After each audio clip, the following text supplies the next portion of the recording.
I think it's starting. Yeah. Okay. I think we are live. Hello, everyone. I'm John. I'm not Steven. And today I am joined by Len Nicholas, and he's going to be. What are you going to be doing for us today, Len?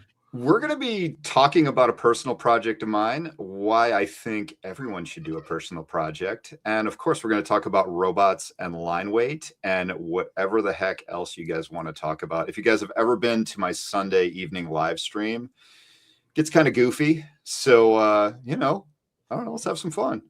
Get your sketchbooks out, ask stupid questions, and a couple of good ones, and we'll have at it.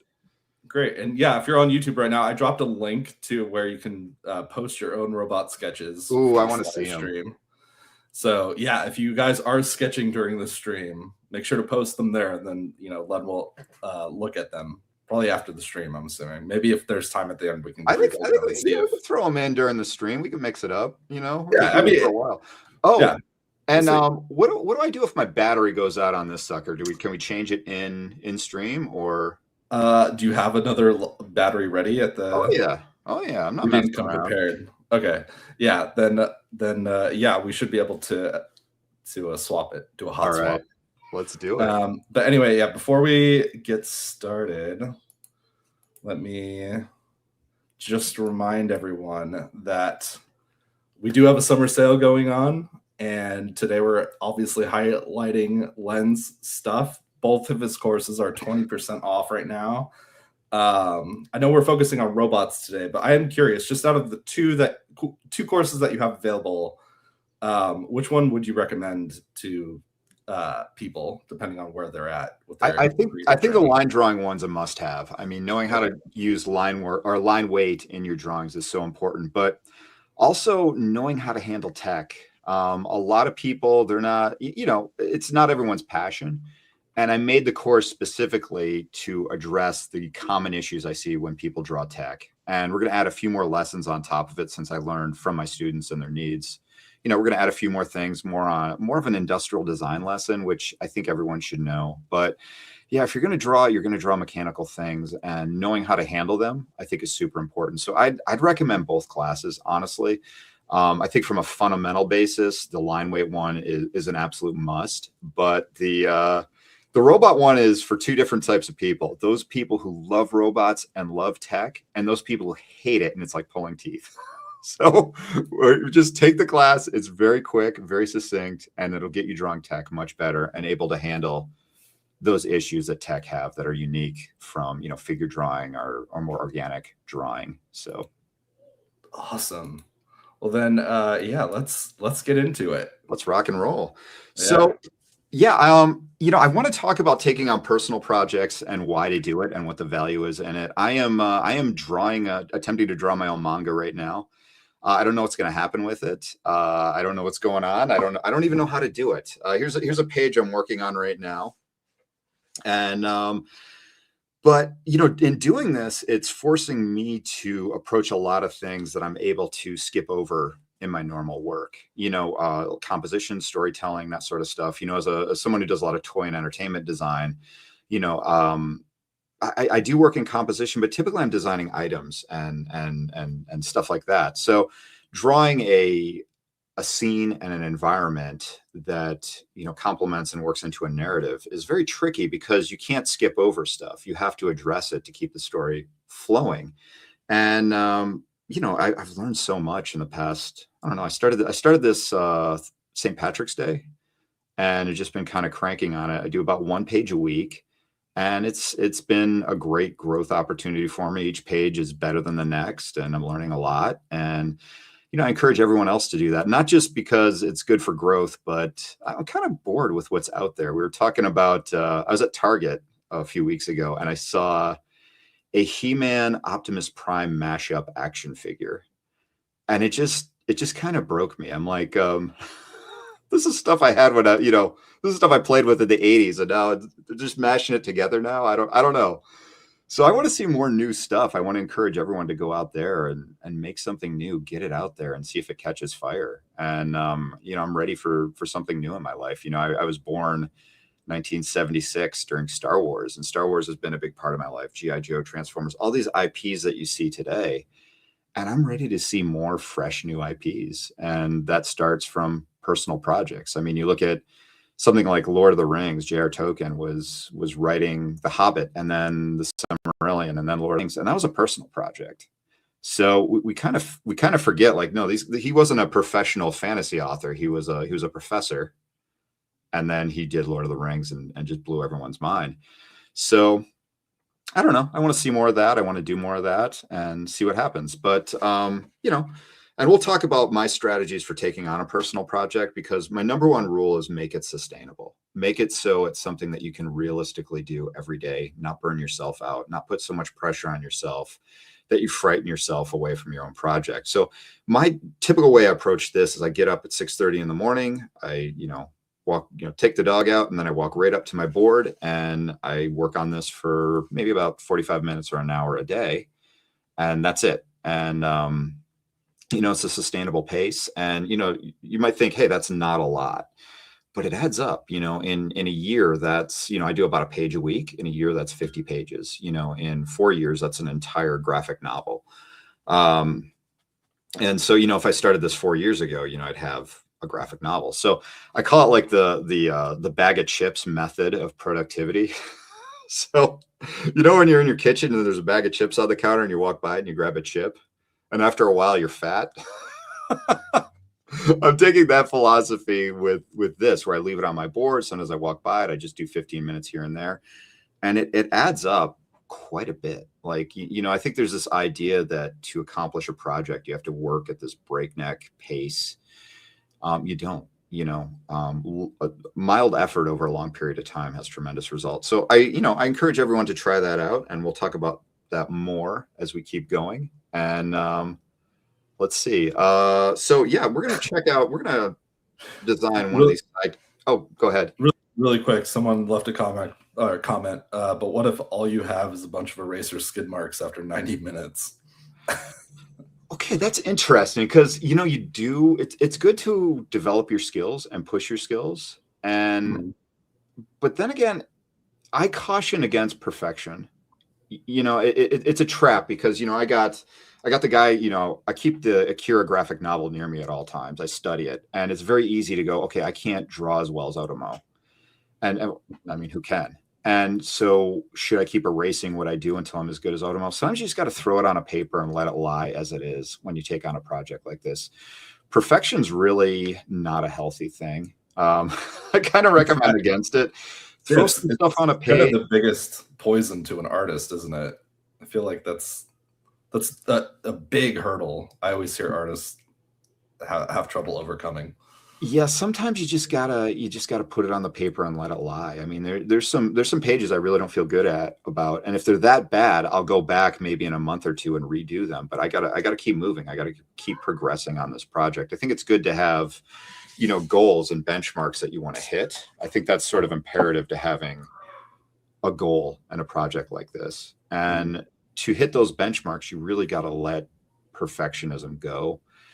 And it's okay to let your mistakes sit on a page, and you can look at them and analyze them and learn from them. And then, it'll help you grow. That's the whole point of these projects, is to help you grow. But also, doing Proko classes, taking my classes, exercises and stuff like that will help you get more confident in drawing. But it takes time. But I discourage anyone from being overwhelmed with perfection. The manga One Punch Man started as, it was the writer doing he did this crappy web comic that was just hideous, and it was a huge hit. He didn't need to draw, as good as, Yukito Kishiro or, Shiro Mazmian or one of those guys. He could just, sometimes the perfection isn't what sells it. And if you don't let your project progress and move towards something, it's not going to happen. So stop erasing so much. Just draw. Have at it. Draw an ink. Draw an ink, man. Who cares?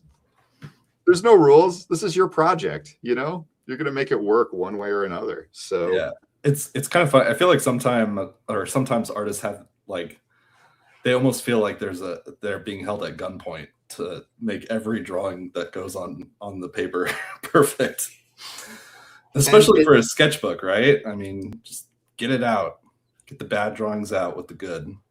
And you're always going to have bad drawings. If you have too many good drawings and you're doing perfect drawings, you need to push your skills. You know, I've been looking at my own sketchbooks, and some stuff I do over and over again. And sometimes it's like, okay, it's time to move on. It's time to pursue failure, which is so important. So right now we're going to draw an arms dealer, and this guy literally sells arms.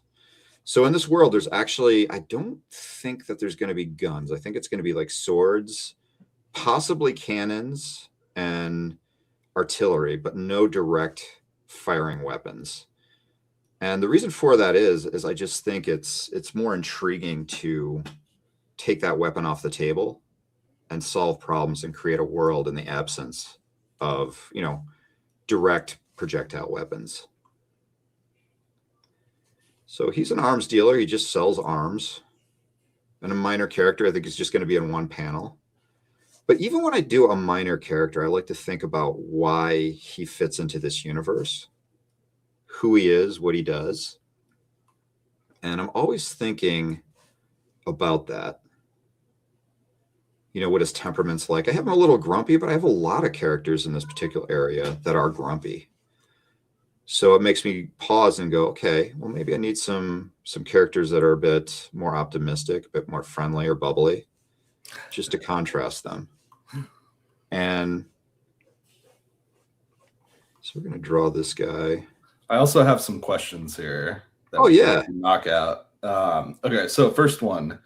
With your mech class, I saw you responded to a comment months ago about adding additional design lectures. Has it been updated yet? Thanks. It has not been updated. I've started laying it out. I'm going to start with, you know, basic joints and mechanisms, and then we're going to talk about materials and processes a little bit, and then we're going to talk about the functionality of design. You know, access ports, ergonomics. You know, reasons why you want to have good design, and sometimes reasons why you want to have bad design as well. So stay tuned. It's just a matter of getting to that. I just wrapped my line weight course, so I am starting additions to the robot class right now. So look for that. No promises on a deadline yet, but I seem to be getting a couple hours in on it a week. So it seems to be moving along pretty well. So stay tuned. But yeah, and of course, you know, if you have any stuff that you'd like to see in terms of mechanism and ergonomics and materials and processes, definitely give me a shout. Your feedback is huge. You know, it's really, I make these classes for you guys, and you know, I want to make sure you get the most out of it. I don't want to miss those gaps that need to be addressed. So I want to give this guy a smock, like a little apron, because he's like part repairing, and so I need to smooth that down a little bit. And the beauty of robots is they don't need, you know, when you put on an apron, it has to go around your neck or whatever. But with these guys, they can literally just attach it to their bodies using fasteners and lacquers. So let's see. I hear typing. Is that for me? Oh, sorry. I thought I muted my camera, or I turned off my camera, not my audio. Oh, right. Yeah, I have one of those. I don't know what kind of keyboard you use. I have one of those like tactile keyboards that I like the tactile. It's really great to type with, but it is a little noisy. So I'll try to mute when I'm typing. Yeah, I thought there was a message coming through. I'm like, oh no, where's the that glorious clickety keyboard? So yeah, we're gonna draw this guy right here, and he's just kind of having at it. Let's see. I want to give him good arms. I'm trying to, I don't want to give him like a smock, but also on his smock, I want there to be like hands and stuff hanging off of it. Just like, it's sort of macabre until you like consider that he's a robot, and maybe it's less macabre. But you're just like, yeah, I got a hand here. I'll just pop it on. I keep him on my belt. It's kind of a General Grievous character. Instead of lightsabers, he's got all the arms of robots. He's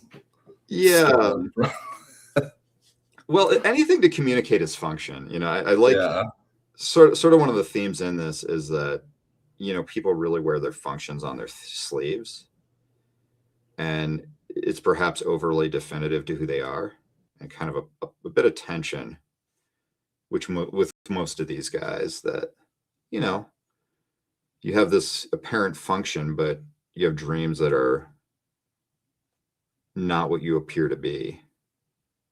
So I kind of like that. So let's see. I'll just draw little hands on there. Okay, I've got some more questions here while you're Excellent. Keep doing them that. coming. Yeah. Len, I'm also working on a comic right now. How do you come up with ideas for what to draw in the backgrounds? I consider narrative, like, when I draw something on the page, I like it to relate to something that's coming in the future or the past. So, the thing that I drew here, I mean, everything serves story. So this is, hopefully a very clear part of this city that I drew. Hopefully it's identifiable, the way that it is. And then you kind of zoom in and you have little details from this panel going into this panel and so on that kind of help you zoom in and help complement the story.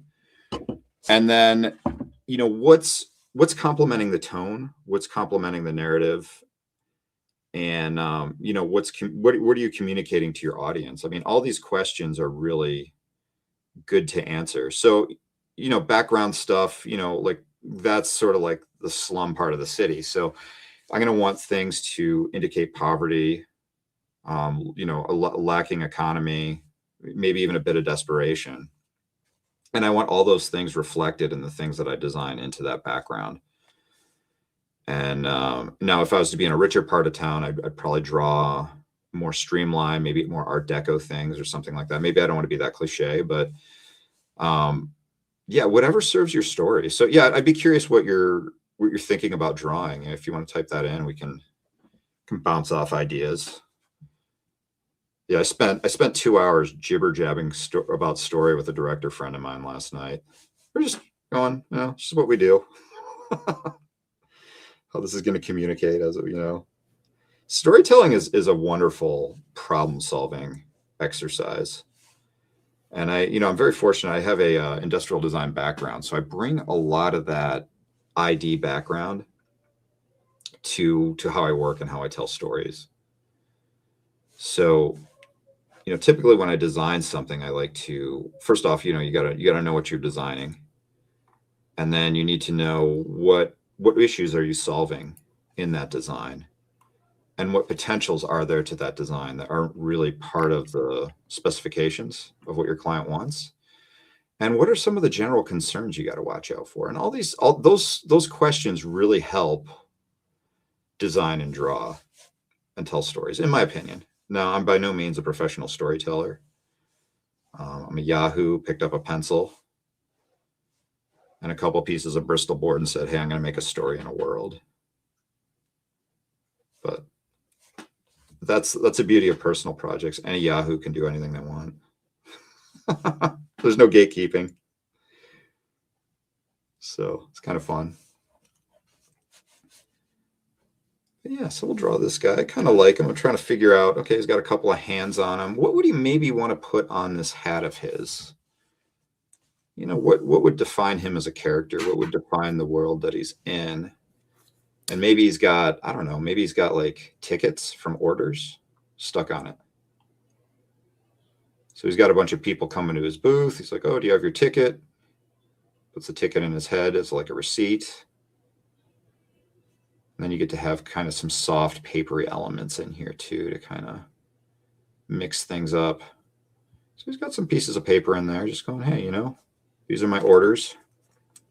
And then something I love about robots is you can kind of, if you're a robot, you can kind of deck yourself out like a truck, like a customized truck. And yeah, it's a lot of fun. I may have to move the arm here.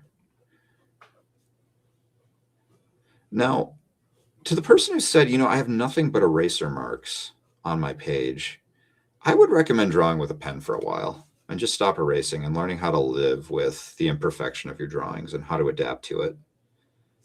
I really do feel that's pretty important.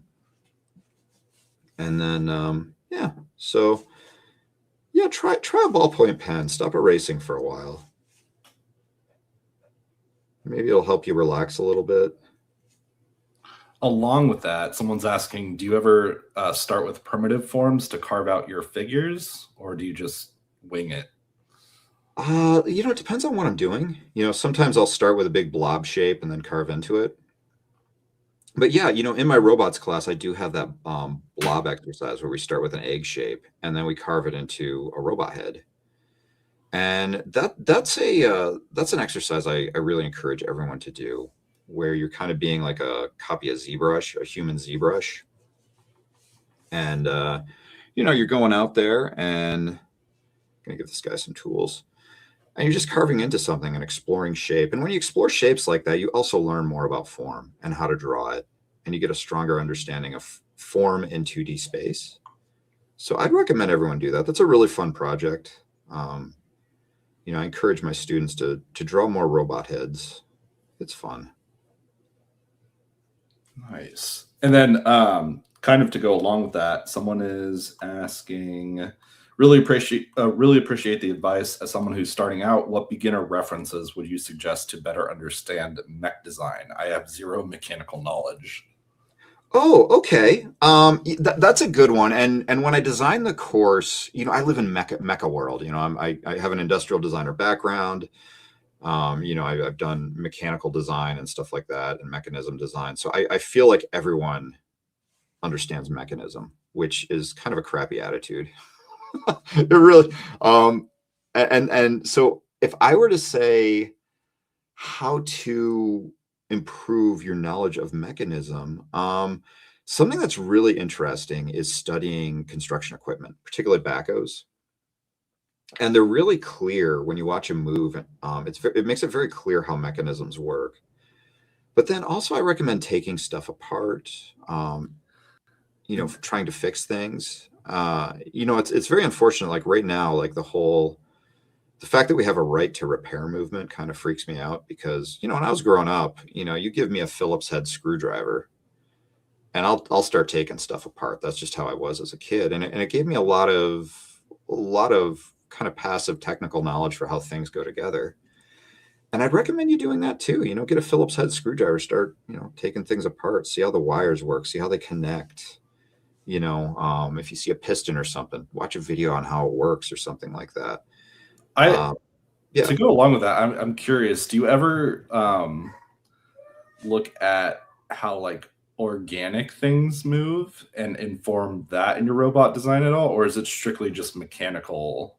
Oh yes. Yeah, because it's one exercise or one thing I'm going to have in my robot class is I'm going to take a shoulder or something and it's musculature and go, okay, this is how you could do it with mechanism, because it's all the same. It's like, okay, I have pneumatic pistons that are my muscles, or I have what do they call them, electro feedback polymers or metals or whatever that contract like muscles, and then you just have a ball joint. All this is a ball joint.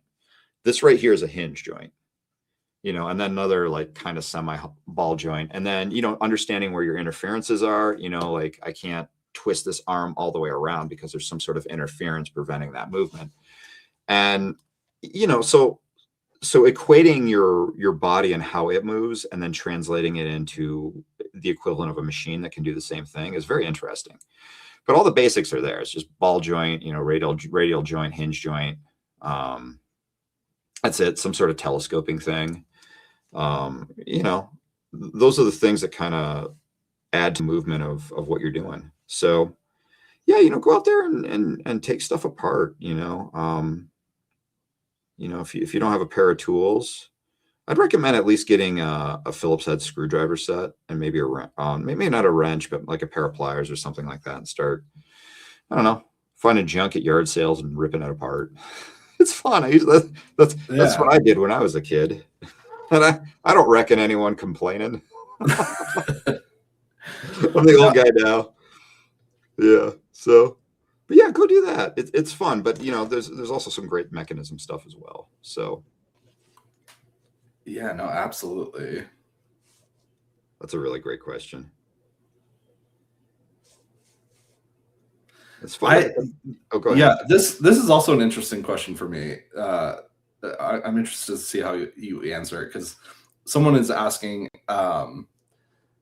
like, how would you draw mechanical characters with different emotions?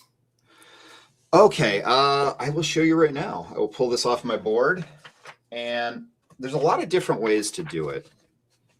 And here's my character sheet for my main character.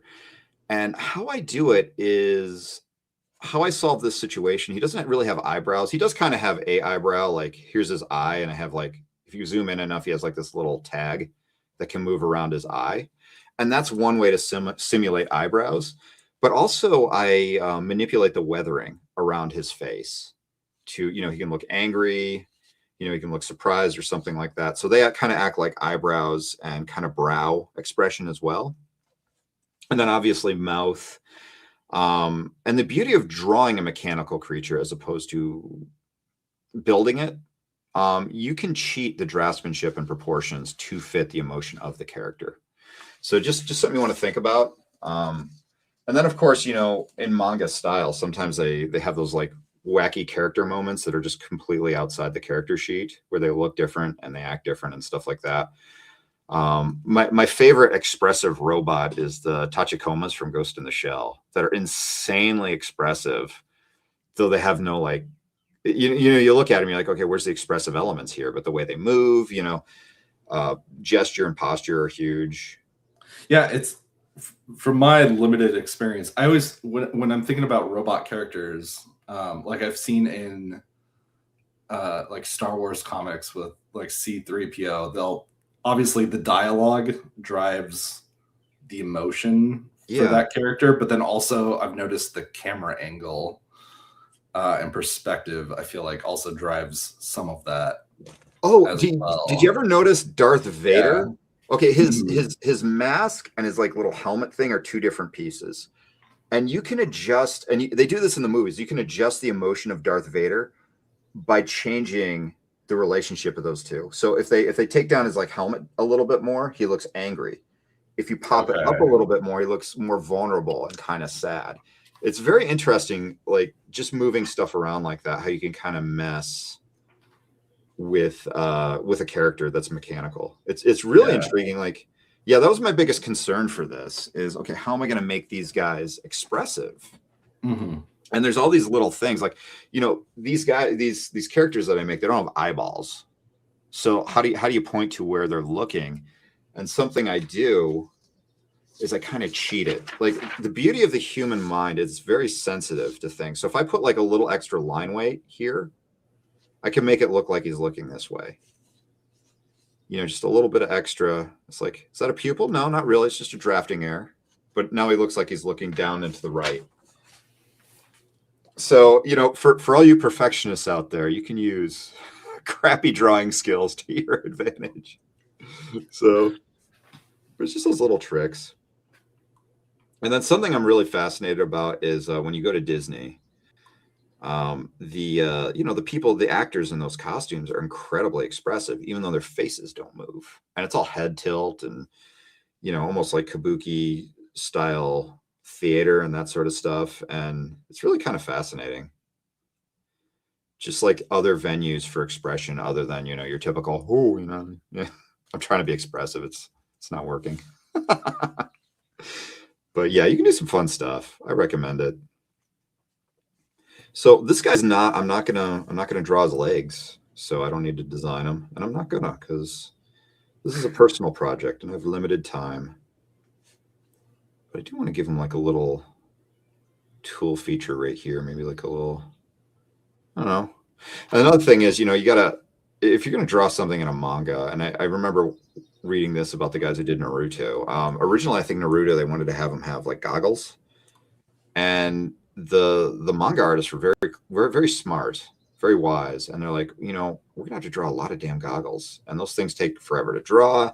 So let's just do the Naruto headband instead. It's easier to draw. It'll be quicker. It won't, tire us out.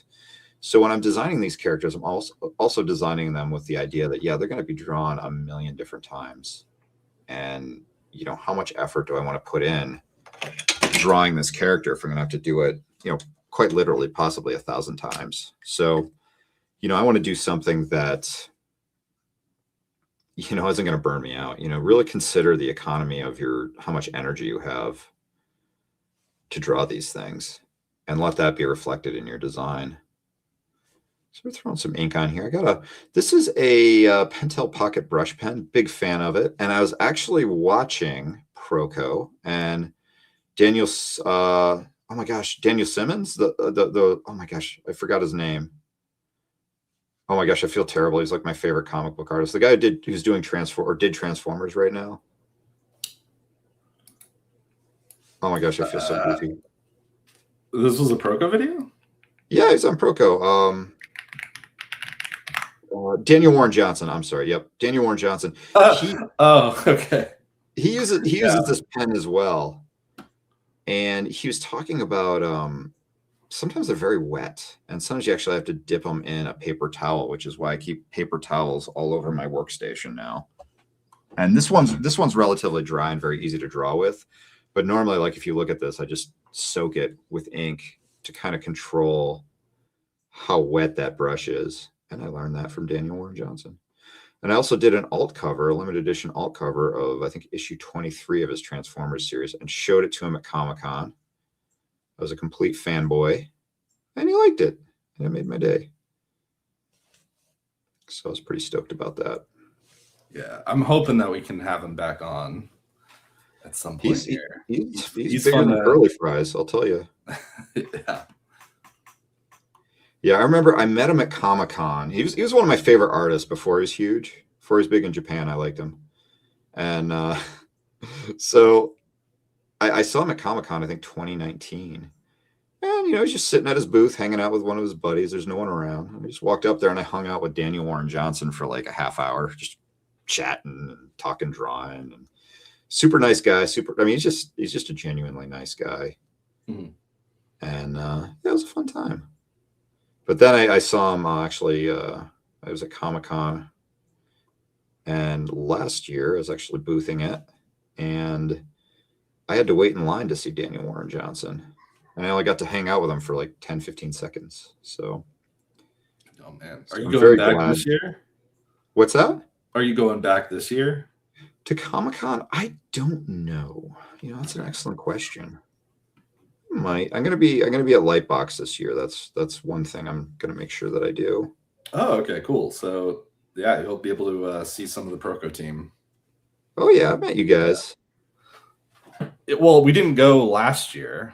Oh, you guys weren't there last year? We weren't there yet last year. Oh. This year, I believe we have a booth again. Cool. So nice. Yeah, we're looking forward to it. Lightbox is always a fun time. Lightbox is a hoot, man. It's a weird place because you can like see your art heroes. They're just like out in the wild. Some of them really do need to wear a bell, though. Yeah. Looking at you, Doug Chang. See my other video for my Doug Chang fanboy moment of embarrassment and shame. Oh man. Yeah, he's like my hero. I've always wanted to meet him, and then he's just like freaking standing there talking to Ian McKay. And I was very subtle. I have very good social and soft skills, so I approached him in the most appropriate, not weird fanboy way. No, I'm kidding. It was a complete disaster, but it was hilarious. It's a good story.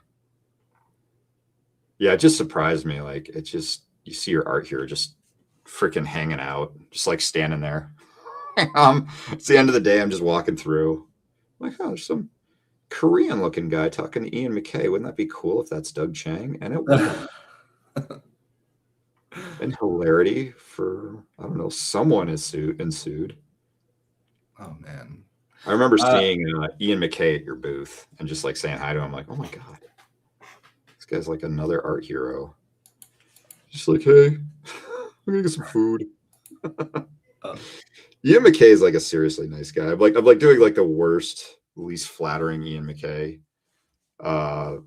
impression possible. He's like the nicest guy you could possibly ever meet.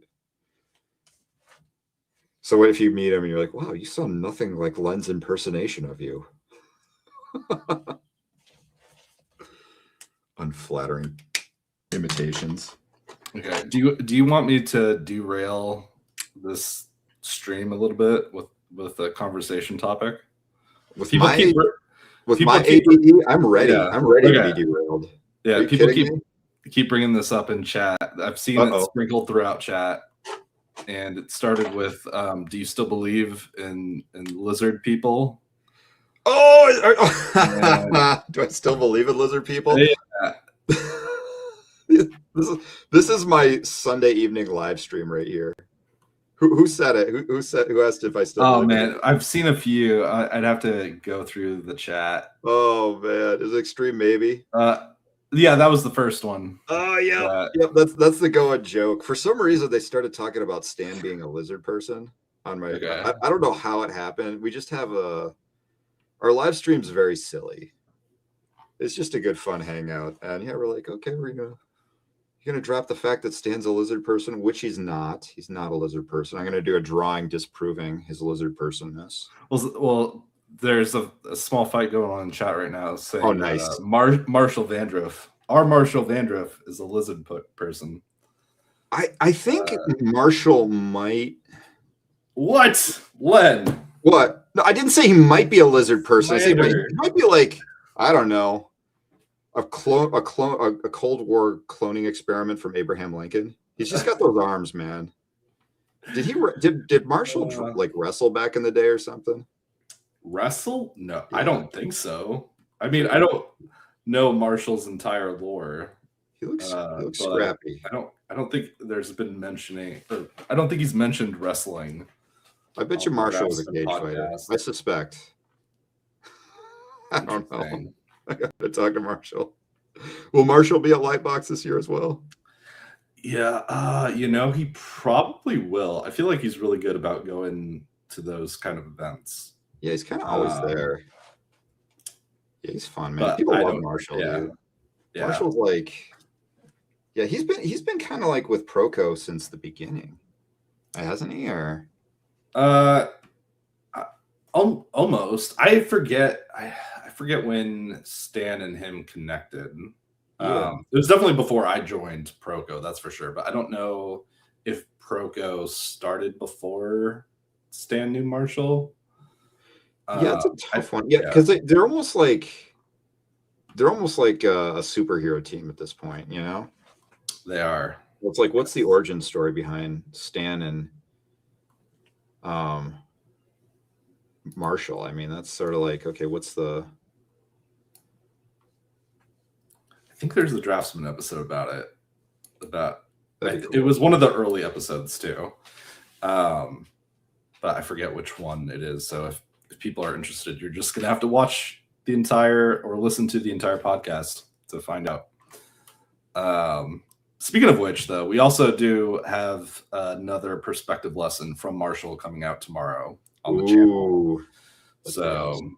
Or I think it's tomorrow. It's either tomorrow or Friday. But for those of you listening right now that are avid perspective watchers, keep your eyes out for that video tomorrow or Friday. Yeah, it's a great class. Yeah.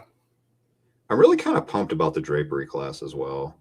Honestly, I think my daughter. Hampton's so good at teaching. Hampton and Marshall just are great at teaching concepts. Yeah. Also Stan, I'll throw that in, my boss. But yeah, we can't forget Stan. I mean, I can't forget Stan. No, Stan. I took a bunch of Stan's classes like years ago, and they still stick with me. Like if I'm drawing a gesture and it takes more than like 30 seconds, I start feeling guilty. Like I'm doing it wrong. But I don't know. Those are some great classes, man. What Stan's done for art education, it's kind of phenomenal. Making like all that material so accessible is ridiculous. Yeah, no, honestly, one of the coolest things about my job has just been to see the evolution of Proko over time and being a part of it. Because I've been with Stan ever since, or I've been with Stan for about 10 years now, going on 11, I believe. Oh, wow.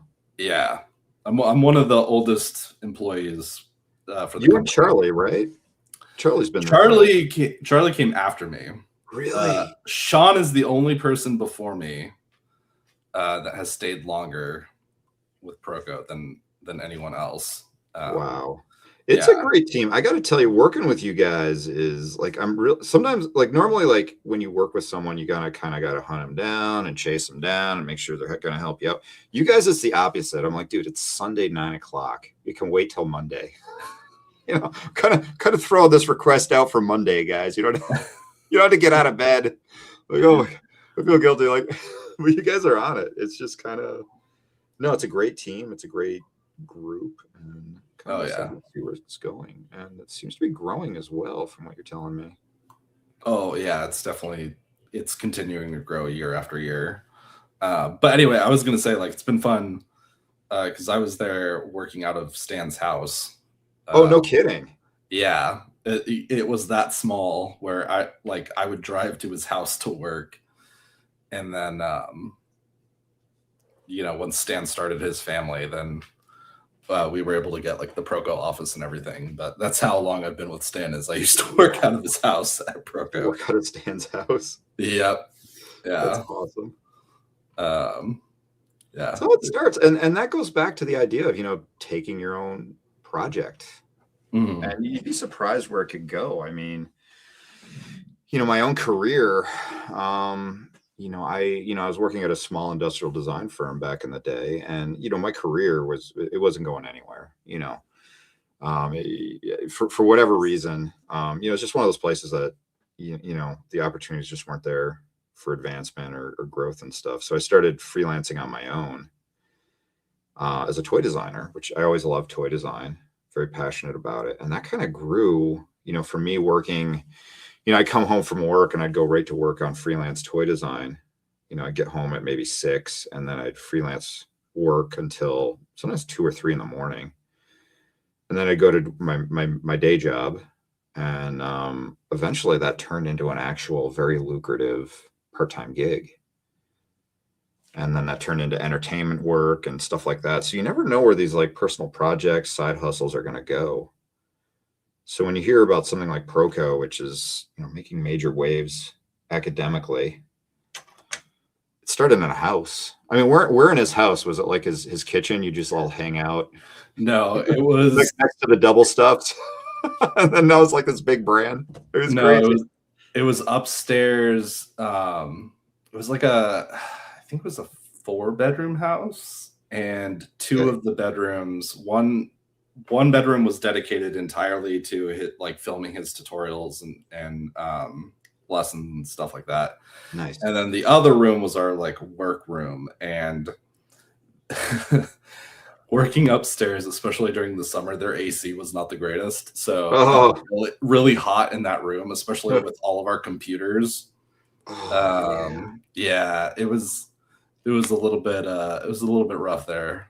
You guys are in San Diego, right? But yeah. Okay. Yeah, I gotta swing by and just go by the studio one of these days. Maybe I'll do Comic-Con next year. Yeah, if you do, hit us up. Yeah, definitely. We'll do something. And by hit us up, hit up someone at the studio, because I don't work there right now. Okay. I work entirely from home. But nice. Yeah. That's where you want to be, man. You got some sick kids home today? Is that what I heard earlier? I do have sick kids. They weren't there on Monday. Like, they were both healthy for Monday's stream when I was filling in for Steven too. Nice. Yeah, and that stream went fine with Lucas, and then they decided today to be sick, and so hopefully, I'll do that. Yeah, but anyway, I do have some more questions, and I want to make sure that let's do it, man. Throw them out. Other people enjoy your wisdom. Are they in the lizard man? They are in the lizard. We can get back to the lizard thing if we have time. always time for lizard man. Okay, so someone wants to know, what is the most important thing while designing any character? That's a very big and broad question, but what's the most important thing for you, I guess? For me, yeah. Can I identify with this character? Can I love this character? Can I hate it? You know, that I think ultimately it really comes down to emotion. Is it complementing the story or idea that I'm trying to convey? You know, does it fit the narrative? Is it distracting or is it complementative? You know, that's sort of what you're going for. Is it, you know, in a side character, you know, this is sort of like an extra. You know, I really want him to communicate that, you know, he sells arms. So I got little hands on him. And in his booth, he's got arms all over him. And, you know, so yeah, is it complementing like what you're trying to say, I think is the main point. And if it's like a main character, you know, is it worth, are people going to love it? Are people going to be like identify and go and sympathize with this character? I think that's the main point. It's not always about the visuals. I think in storytelling right now in movies, it's such it's really about spectacle right now in film. I think that's kind of going away a little bit. I think it is too. Are you a big horror guy? Horror movie guy? You know, I wouldn't say I'm explicitly a horror guy, but if some horror stories are amazing. Yeah, I think horror movies are kind of the thing that's creatively breaking Hollywood right now. Like I know there's two movies out right now. Obsession is one of them. I forget what the other one is. Is it The Rooms or Room or yeah, The Back Rooms, I think, is the other one. And Yeah. both of them have like had massive success. And especially when like these other big IP movies like The Mandalorian and Grogu are out, and they're just getting completely curb stomped by these indie horror movies. Yeah, I think people are just hungry for original stories and ideas now. And I think that's why manga is so big right now, is because manga, I agree, yeah. Dude, they're like insane. I'm reading like Chainsaw Man right now. Mm-hmm. And people love it. I mean, it's a dude with chainsaw face.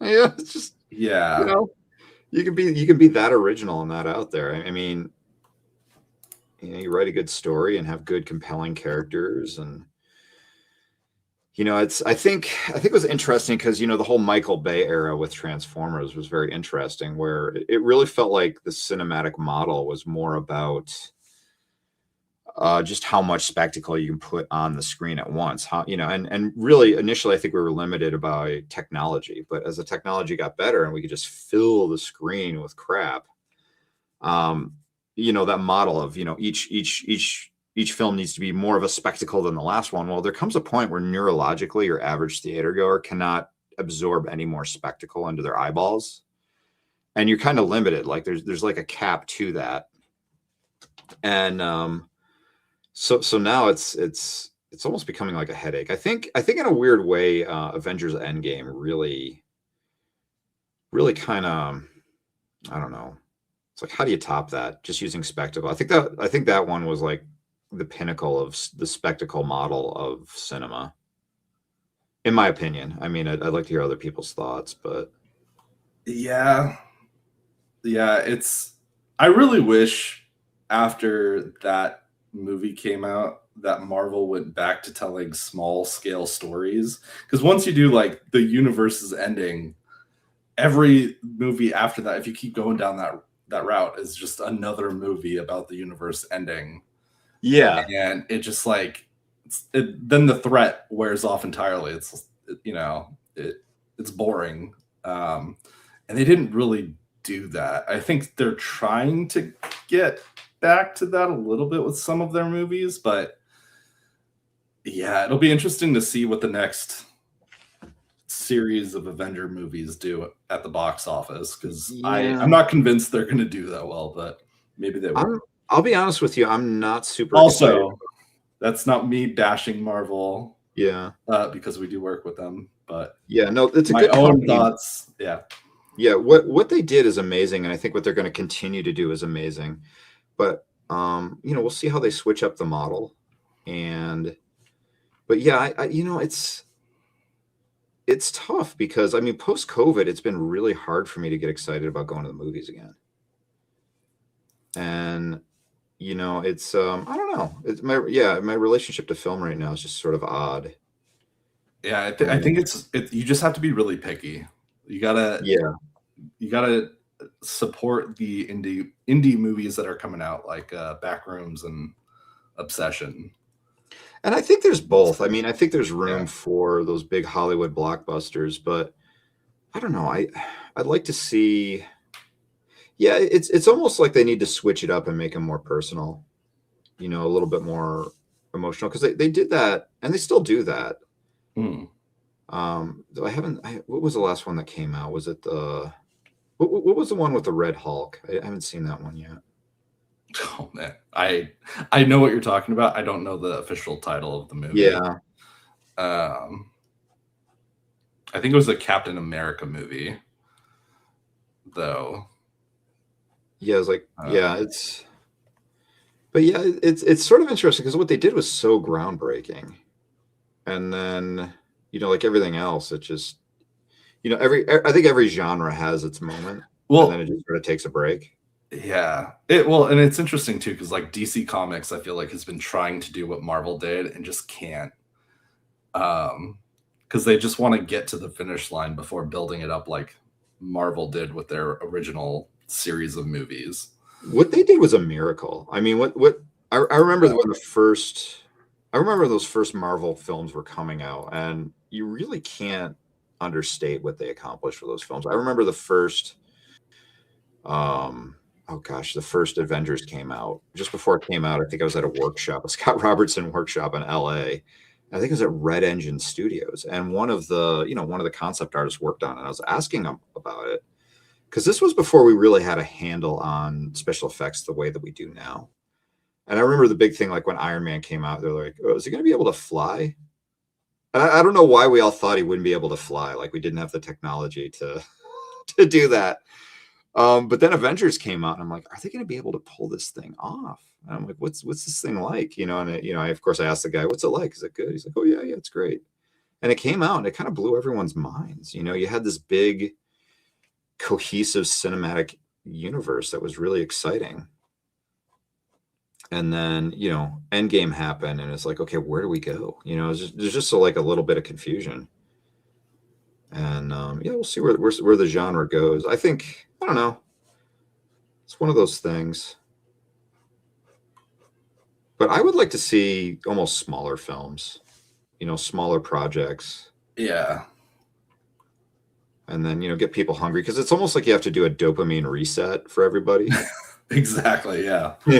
Oh, it's true. But yeah, I got to get excited about going to the movies and stuff. I still want to see. Oh gosh, what's that new movie? The space travel. The guy who wrote The Martian. It's hard for me to do like verbal recall when I'm when I'm drawing for some reason. When you're drawing live for an audience. Yeah, try not to embarrass myself. Oh, here to get back to art questions. Yeah. Hi, Len. I'm new to drawing robots because I find it easier and more fun than figure drawing. How do you find the balance you want between animal bot or human bot? In what regard, like animal bot versus human bot? Really, I don't think there's really any rules. How do you find the balance? I guess I need more information. I don't know. I'm almost tempted to take a look at your work. But yeah, it's a really hard question. I guess it depends on what you're going for. What problems or what thing you're trying to communicate or whatever, and go from there. But yeah, it's great you're drawing robots. Robots are fun, and there's really no rules. Like I was working on, the mechanics of robots portion of the course, and what kind of engine, what kind of power core you're going to have for this thing. And there's really only like a couple different power cores that I know of. There's the Tesla electric, there's the ICE or internal combustion engine, steam engine, which is very similar to the internal combustion engine, and then there's some magic engine. There's really no rules.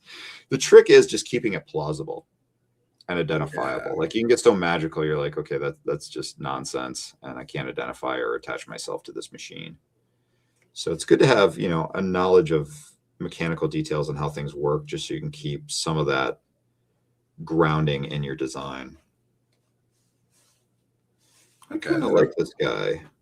I think we got to give him an interesting hand, though. I think he can't just, I mean, he's an arms dealer, so he's got to have like the hand. It would be ironic if he didn't have hands, though. Well, I mean, he's got to have like the coolest hand. He's an arms dealer, so he's got to have like the best thing. You know, he's got to have the demo model on him. The demo model. You know, like one of those guys that sells toys on the streets and they're always like demoing, you know, the flying bird or whatever. He's got to have like something fancy to kind of catch everyone's eye. Oh, or maybe he's not like that. Maybe he's purely a pragmatist and he's just like supplying a commodity and he doesn't need to sell that hard. I think it would be more interesting if he just sells commodity. But you got to wonder why he got into dealing arms. And I think him losing an arm, him having to figure it out, got him into this trade.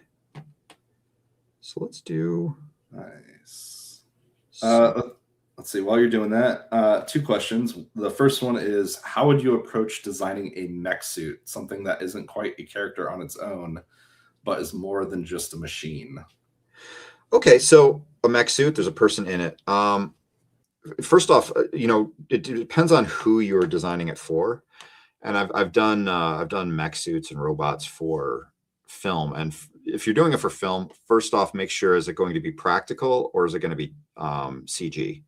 That's hugely important, because if you have to design a human being to be inside of it,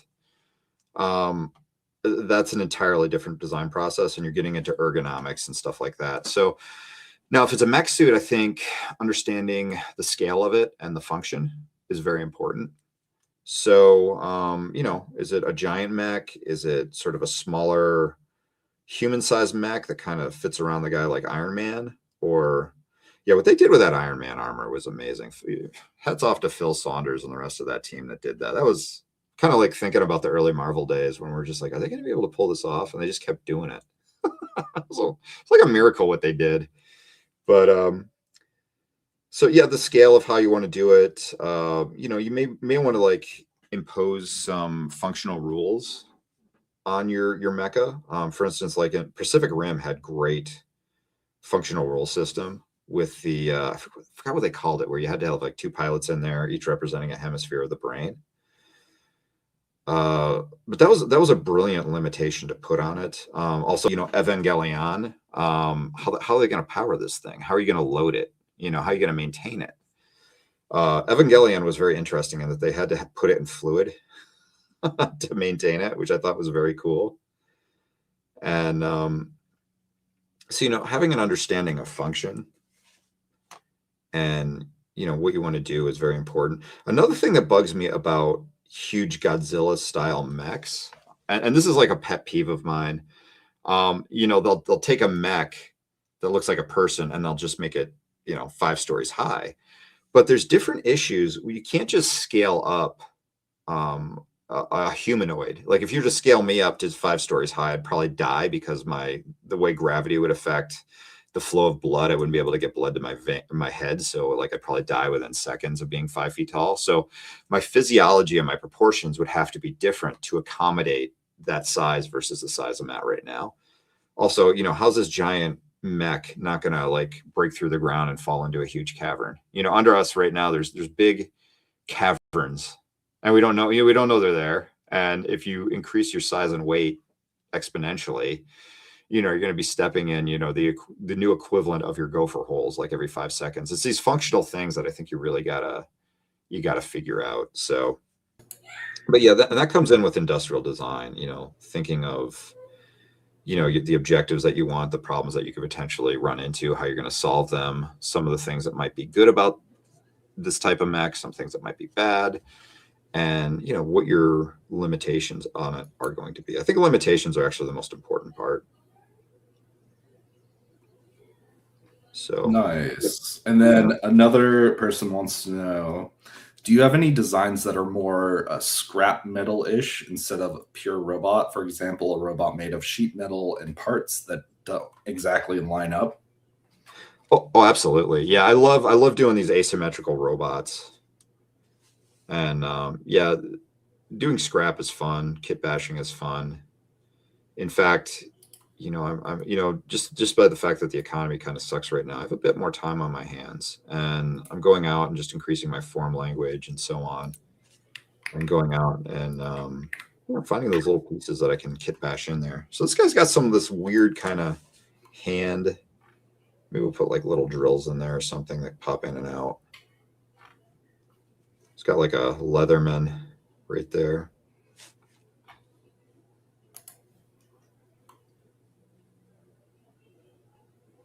Maybe put some other feature right there as well. He's got this weird little multi-tool hand. He's got like a welder, an arc welder, like just shoots out like Spider-Man's. Nice. Yeah, and really quick, if you're not following Len, go check out his Instagram because you post it seems like most of your sketches on there. Yeah, it keeps me sketching, keeps me moving, and it's a good time. It's just a place to push my skills and have fun, gather an audience, and yeah, I really enjoy Instagram. I really enjoy my Sunday evening live stream. It's going more toward YouTube now. I do have a YouTube, so I go on YouTube. So give me a follow as I mess around with that more. But I love doing live streams on there every Sunday. That's just so much fun. I encourage my students to go there and ask questions, but every week it just like descends into tomfoolery, which is great. So if you ever want to just hang out, joke around and draw, swing on by, man. It's fun. And of course, maybe even someone will ask like a constructive question. Sometimes I get asked like art questions there, but mainly it's just joking about stupid stuff. It's pretty fun. Oh man. Okay, and then let's see. Next question. Is the silhouette lesson the foundation for learning to design in the mech course, or is that what is coming in the update? No, silhouette's one of the tools to draw mechs. I wouldn't. I think it's important. The main thing is to have a good, strong silhouette in addition to those other skills, because you really need a good silhouette to kind of stack your design onto. I would like to do one just on design. The aesthetics of design, lining stuff up, how to lay things out, how to do parting lines and so on. Because, when you design a course, you don't know what you don't know that your students need. And I think that's something that the students really need, is a design oriented course. So that's on the docket for something to do in the future. Nice. And while we're talking about courses, it is the summer sale at Proko, and right now you can save 20% off of Len's courses, including Learn to Draw Robots in Mecha. So if you haven't picked up his course yet and you love drawing robots, it's the perfect time. Or if you want to learn how to draw mecha, you're not into it, but you just want to pull that Band-Aid off. There you go. Yeah. Some people aren't into it. It's one of those things, like, I think every artist has that thing they're not super into, and just having a very succinct course that's entertaining to kind of just go, okay, here it is. I love the frog in the mecha suit. Yeah. On the sales page. Yeah, I just want to arm everything. I want to do like a little frog person, like a frog and toad person, but in a Gundam mech. Because I do this thing where it's like, okay, what happens to all these Gundam mechs after they get destroyed? And like, not all of them can be recovered. So you just have people like repurposing them into houses. And I want to have like a little frog and toad just sort of like in the eyeball of one, just, enjoying the Ghibli-esque pleasant day. So, I don't know. Silliness. Oh man. But yeah, I'm really I'm working on a sketchbook class right now as well. And yeah, I think carrying around, hopefully you all carry around a sketchbook, and I hope you all do. If you don't, I recommend it. But you really want, in drawing and in art, it really comes down to mileage. And, as instructors, we can do things to make your mileage faster. But there's really no avoiding the work. And the beauty of a sketchbook is you just sort of have it on you all the time. And you can kind of get in those like 15 minutes here, 15 minutes there, an hour before bed or something like that. Just having the habit of a sketchbook is so useful for kind of pushing your skills forward. And something I really love about having a sketchbook is I have, a couple feet of these things. And the beauty of them is I can go back a year, 2 years and look at my work and see how I've grown, see how my hand skills have improved, See how my drafting's improved, my design's improved. It's kind of nice to look at your own project progress. And it's kind of important too, you kind of want those healthy dopamine hits. And, one is completing a sketchbook I find incredibly satisfying, but also going back and looking at my sketchbooks and seeing where I've improved and how I've evolved.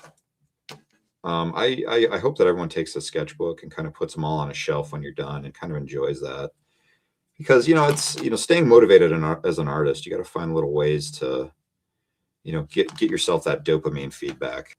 And, finishing and reflecting on a sketchbook is a great way to do it. But also having a sketchbook's relatively painless as well. It's not like, okay, I have to force myself to go up to the studio, force myself to sit in this chair for an hour and draw. It's like, no, I'm just going to hang out here, scribble, toy around with something, get in that flow state. There's just not a lot of pressure with a sketchbook. That's something I really like. Yeah. Of course, until you start, posting online and getting a following. There's a little pressure I'm learning to manage there. There's oh, for sure. It's like, oh, I can't post that, or I have to post this. Oh, like sometimes I will draw stuff just to get likes on Instagram. So I'll show you the drawing that broke me. It's here it is right here. I felt so dirty after drawing this. It's just such, like, I'm literally sick to my stomach. It's just such a horror move to get followers on Instagram. Isn't it still the 30th anniversary of Pokemon? It is. Is that why you have done a bunch of Pokemon sketches recently, or? Oh, it gets traction, and I genuinely love Pokemon as well. My daughter's a huge Pokemon fan, so. Oh, nice. What is she a fan of the original or it's hard to say. I mean, she was interested in it when I got really into Pokemon Go. Like, I was obsessed with it. I got up to level 50. I did all the badges. It was just crazy.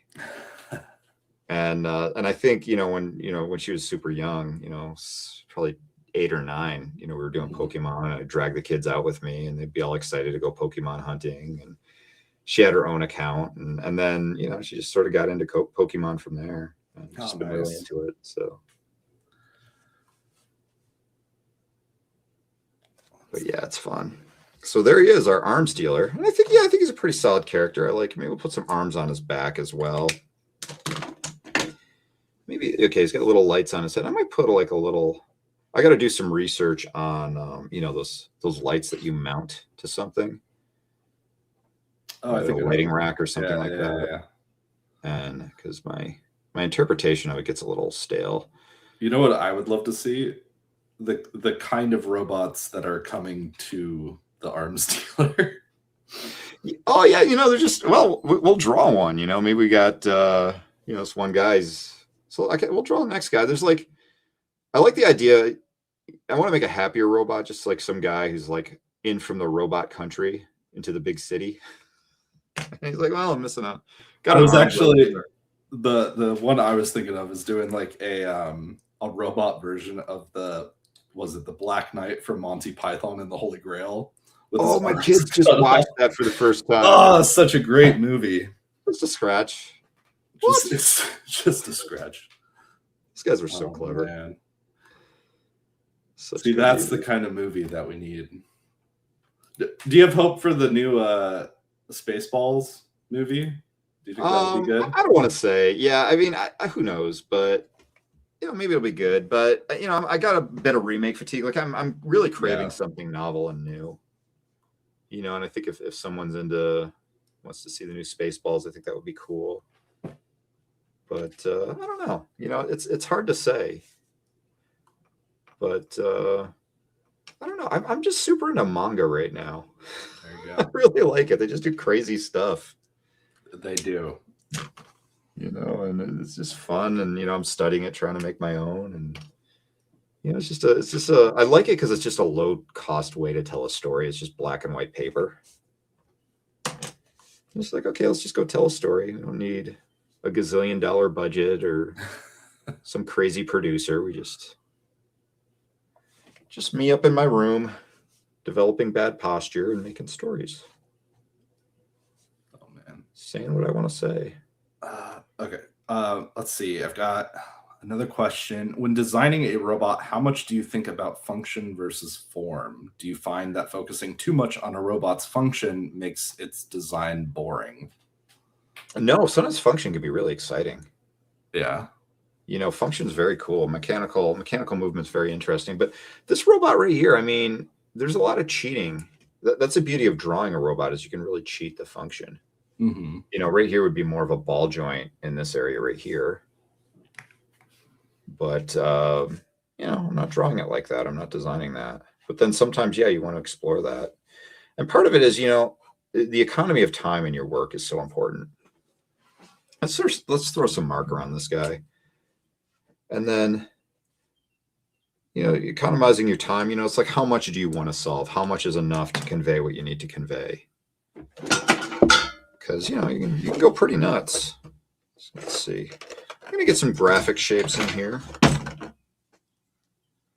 But also, in addition to robots, something that's really important in drawing, particularly something that's mechanical, is line weight. And that's something I see a lot of people struggle with is line weight in general, but particularly like the industrial design style of line weight, which is the line weight that's very effective for, what do you call it? Drawing something mechanical, or like a house or something like that. Yeah, I'm actually really proud of that line weight class.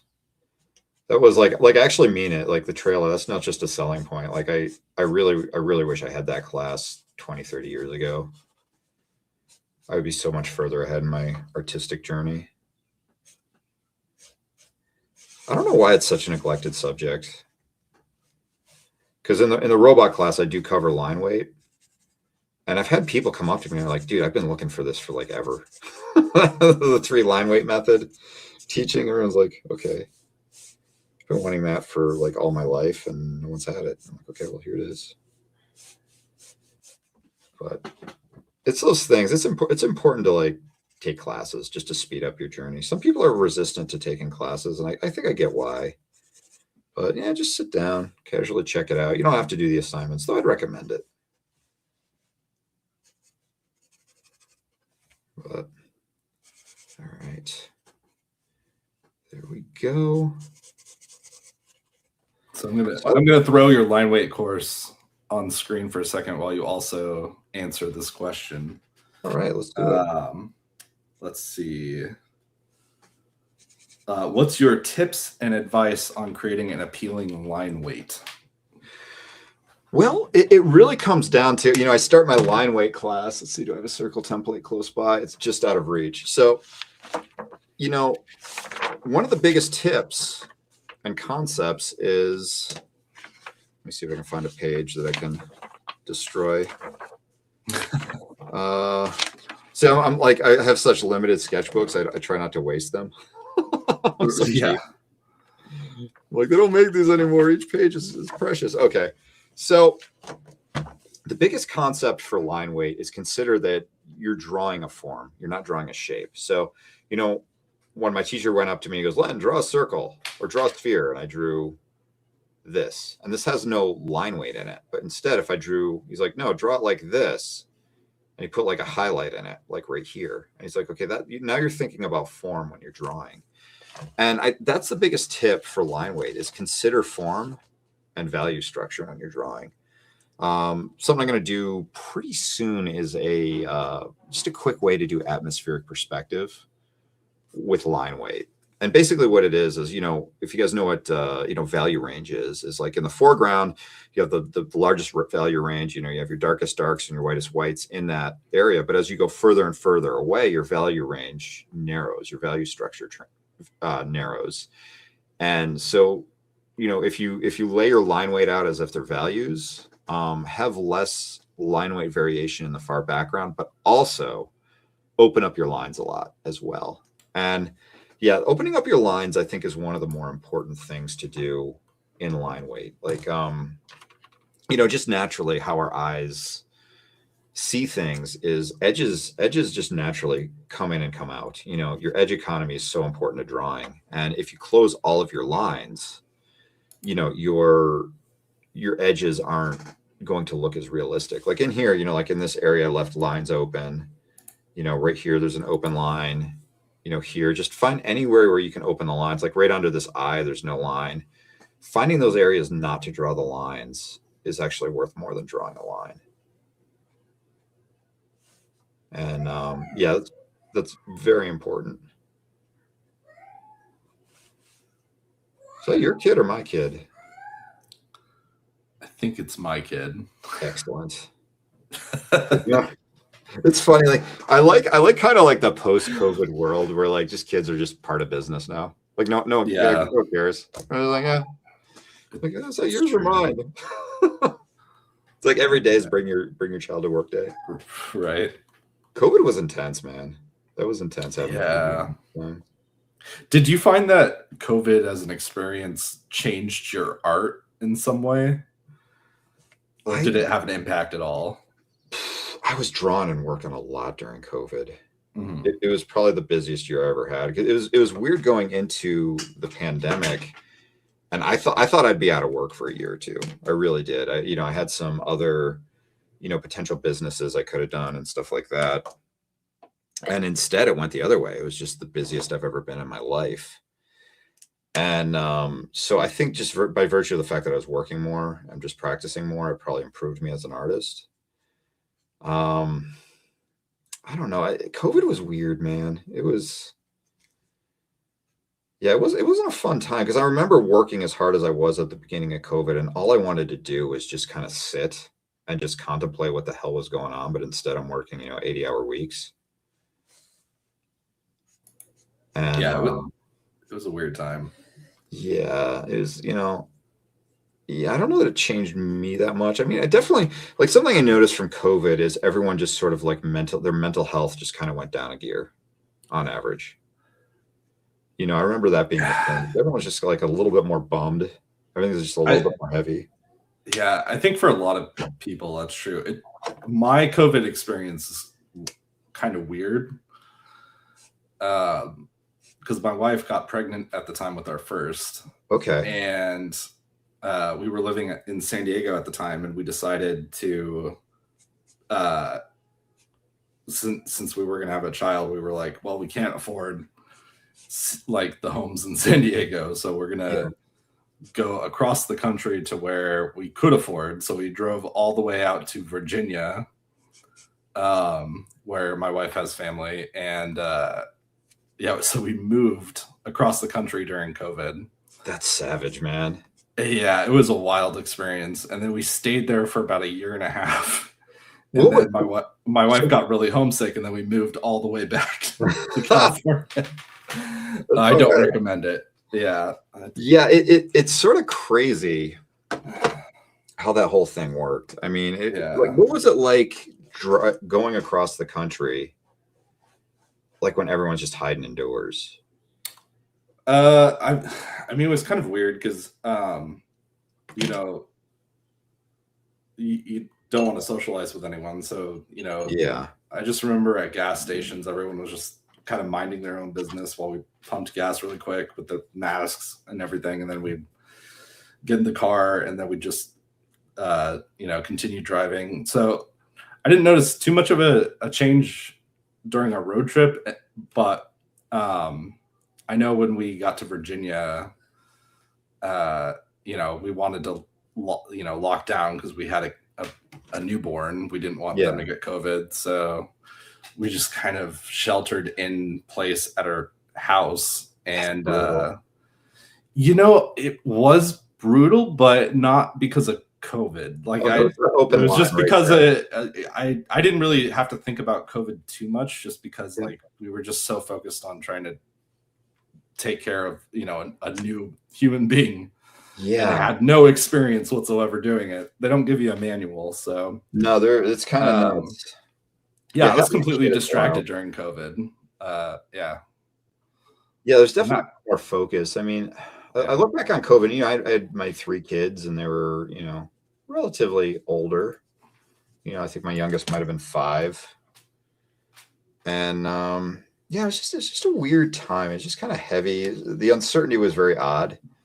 Like no one really understood how severe this thing was going to be. And, it was pretty severe. I mean, a lot of people are like, oh, the deaths were overblown. Well, maybe, but a lot of people, what people don't talk about is the maiming, the people who lost like one of their 5 senses or something like that. Like, it's kind of brutal. Just kind of glad that it's over. But yeah, I'd like to hear about everyone else's COVID experience, because that was a little nuts. Let's not do it again. What do you say? What do you say, folks?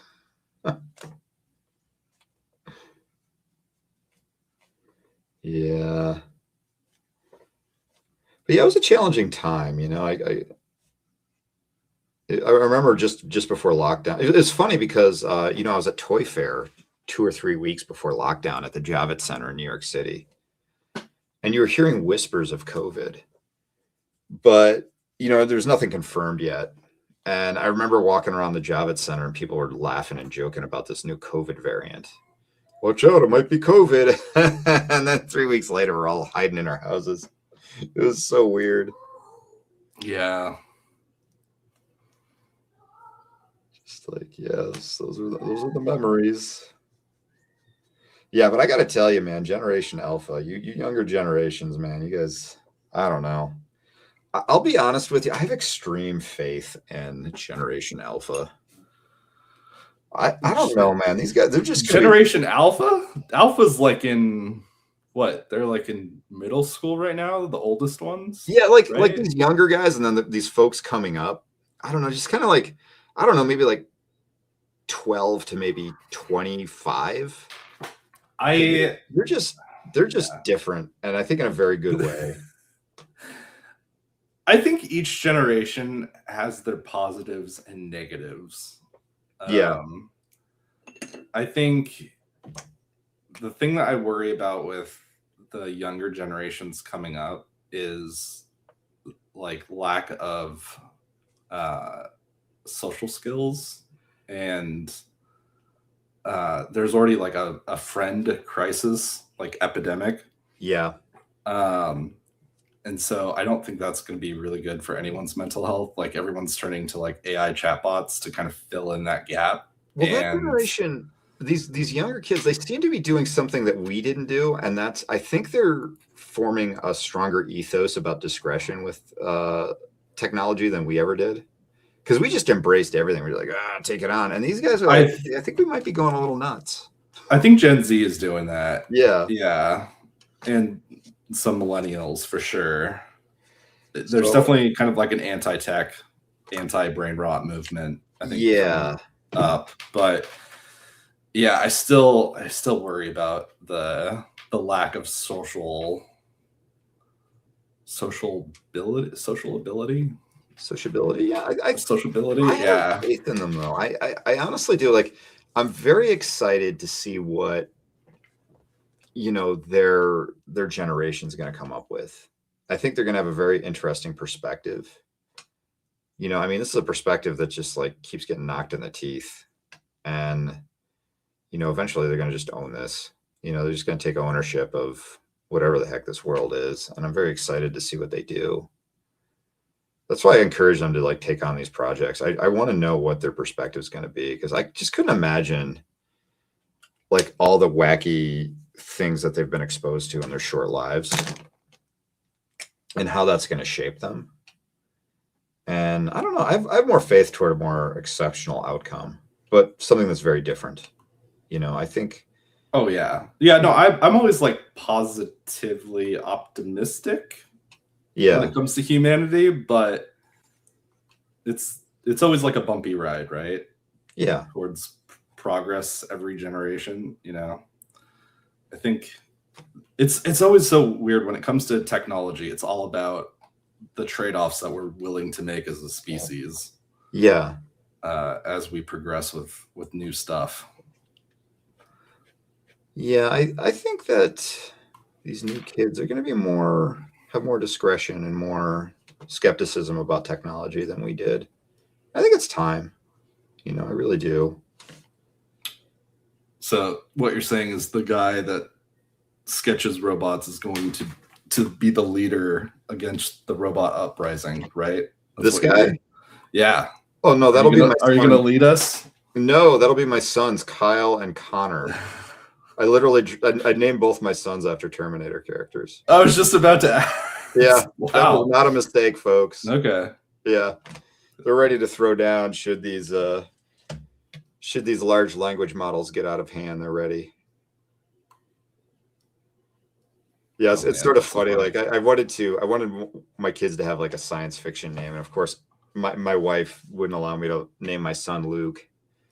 So I tried to get some others, and I'm like, screw it, I'm gonna have to sneak something in. So I'm like, hey, what about Connor for my firstborn son? What would that be like? And then after we named him and he's kicking around for a little bit, I'm like, yeah, you realize it was John Connor from Terminator that I was going for there, right?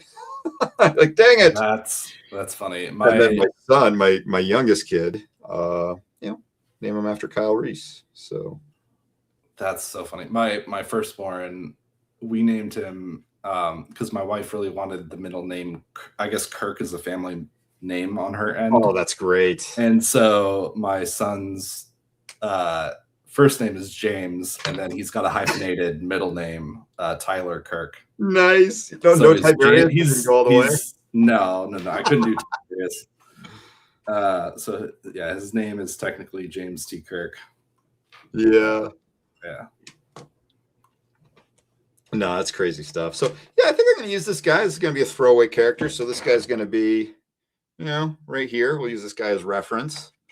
And let's draw another character. I want to draw like the idea of like a little hiker bot, or maybe like some other guy that might go to him. So let's see, what do we got for time? We got about a half hour left. Let's just quickly, I'm gonna do a sketchbook technique that I like to do, and I just go in with a pen.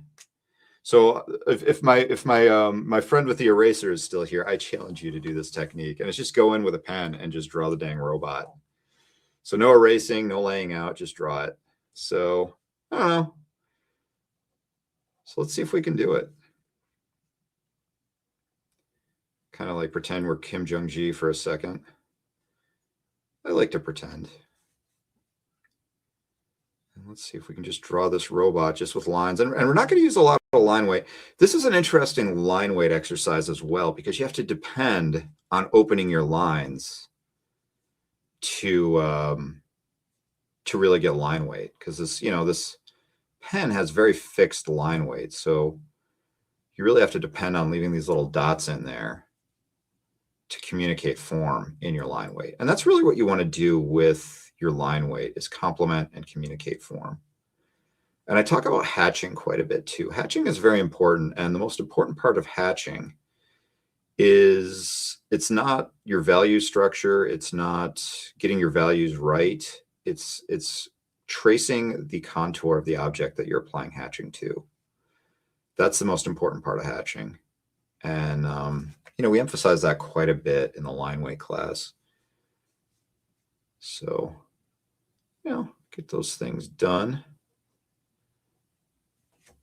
Let's draw this guy. What are we going to give him for a head? Maybe we'll put a head down here. I don't even know what he's going to be. I'm just kind of sneaking up on this. This goes a lot better when I'm not talking. But we're gonna live dangerously for the last half hour. Let's see if my battery holds up on my camera. Yeah, I mean, it's been doing great so far. So we got a little robot. Now I love these like just round eyes, these like Wall-E eyes. I use them all the time. There's just something so haunting about them. Yeah. Give him kind of a smiley face. I want this guy to be a bit more optimistic. He's sort of in town as a traveler. He's like, oh, I'm in the legendary favela section of this city. It's sort of funny because I do have a name for the city that he's going to pull off the. Let me take this off my board real quick. Ugh. Oh my gosh, don't fall down. Yes, I got it. Okay, so here's the city. And this is like the entire thing. This is like a splash page from my book. I just printed it out. But yeah, there's like the city. So I always have like the previous page up there that I can refer to, so I have some sort of continuity. But I'm doing this thing so quickly that like the design work and the continuity establishment almost needs to happen all at once. It's not the best way to work, but it's what I got. It's what I got. it's all good. Yeah, someone's asking, how do you go just straight into drawing without any construction or sketching beforehand? If you practice, if you work with the fundamentals long enough, you'll find that you'll be able to do this.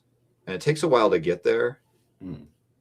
but it's doable. I'd recommend the exercise. Like sometimes when I do figure drawing just for practice, I use a pen and I just draw it now as opposed to just sketching it and laying it out. I'm really more conscious of the silhouette shapes when I do this.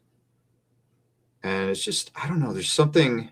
Sometimes the technique you use for sketching changes the way you draw and design, and sometimes that can be a very good thing. Like when you're trying to solve a problem, there's all these tricks Hmm. to, get you kind of out of your own head so you can solve problems better. But yeah, it's a kind of a fun exercise. But it's, your design's going to look different than if I used, the method that we used on the previous robot. But notice how I'm Right. keeping like these little gaps in my lines, just so I have some indication of line weight. And speaking of that, how can you get such polished line work with a technical ink pen? Sometimes the speed of the pen, like if you do it quickly, it makes it Mm. like a lighter line. If you move it slower, your line will be thicker and more pronounced. And then, of course, using tricks like opening your lines, sometimes doubling your lines. I talk about different line types that you can use. You can apply those. One is a faded line that has like a blur effect to it. Sometimes that's a fun one to use to add to your line weight and character. And then sometimes, I'll have my whole hand float over the page, or sometimes I'll rest it on the page. It's all these things that kind of affect the character of your line weight. And yeah, it's a trick, but it's fun. Nice. And we have about 30 minutes left. If you guys have been sketching along Oh my gosh, I'd love to see your work, with guys. your That'd be with your amazing. robot designs, yeah, there's a pinned comment on YouTube. If you're not on Proko right now, you can click and follow that link to post your drawings there. But just want to remind people that are sketching to make sure to wrap that up, and I'll post your sketch if you want Len to look at it. Yeah. Yeah, and also too, I might just bring it up just so people know. This is kind of a new Proko feature. Yeah, we're on a new platform, aren't we? Like some sort of new. It's not a new platform. But I guess it's kind of a new platform where Yeah. we've integrated like our own chat that also works similar to YouTube. Like Okay. while it's streaming, people can chat. And the nice thing about doing it, like if you're on Proko, is that you can obviously like leave messages, and there's even like a custom question button that you can use when you're typing in chat. And it is the future, Michael. A gift. It's the future. Yeah. Dun, dun, dun, dun. Yeah. And yeah, like I scrolled up here a little bit to show what that looks like. But anyway, yeah, I've been having you answer questions from both the Proko page and on YouTube. So Oh, that's cool. yeah, and we're gonna continue to roll out this feature. People are gonna like when we start doing more workshops on Proko, we're gonna stream them through there, and people can use this to talk with the instructor while they're streaming. Oh, that'd be fun. But yeah, I want to highlight it for a bunch of people that might not know that we've got that up and running now. So not every stream during the summer sale will use this feature, but we're going to continue to slowly roll it out. That's cool. Yeah. There's a lot. I mean, art education is kind of phenomenal right now. I mean, from a community standpoint, as well as the tools we have to share and learn stuff. Mm. My gosh, back in my day, literally, like, I don't know where you wouldn't even know where to look for this stuff.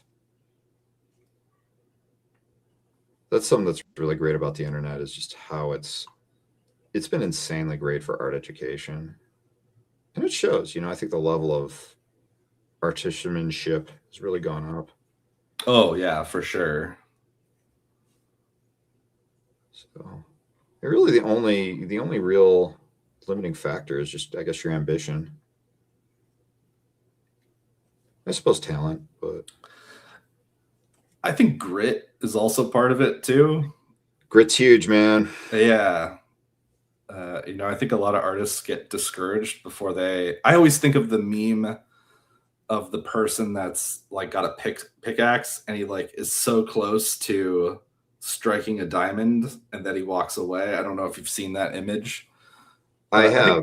I think that's the truth for a lot of artists. They'll work for a while at developing their skills, but you don't get to a point where you're happy enough to it. And just when might Well, make a breakthrough, they're like, I can't do it anymore. Like I'm not happy with my art. I quit. well, going back to the idea of having a personal project that's sustainable and having a system in place to go through with it, because Yeah. I hate to say it, but the desire to quit doesn't go away.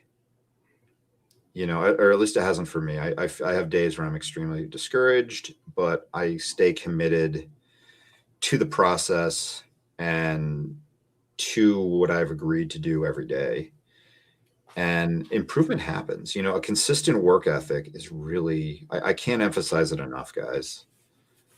Because yeah, you will be discouraged, but learning how to work through discouragement. And in terms of having goals and stuff, I want to introduce you guys to the concept of, the question.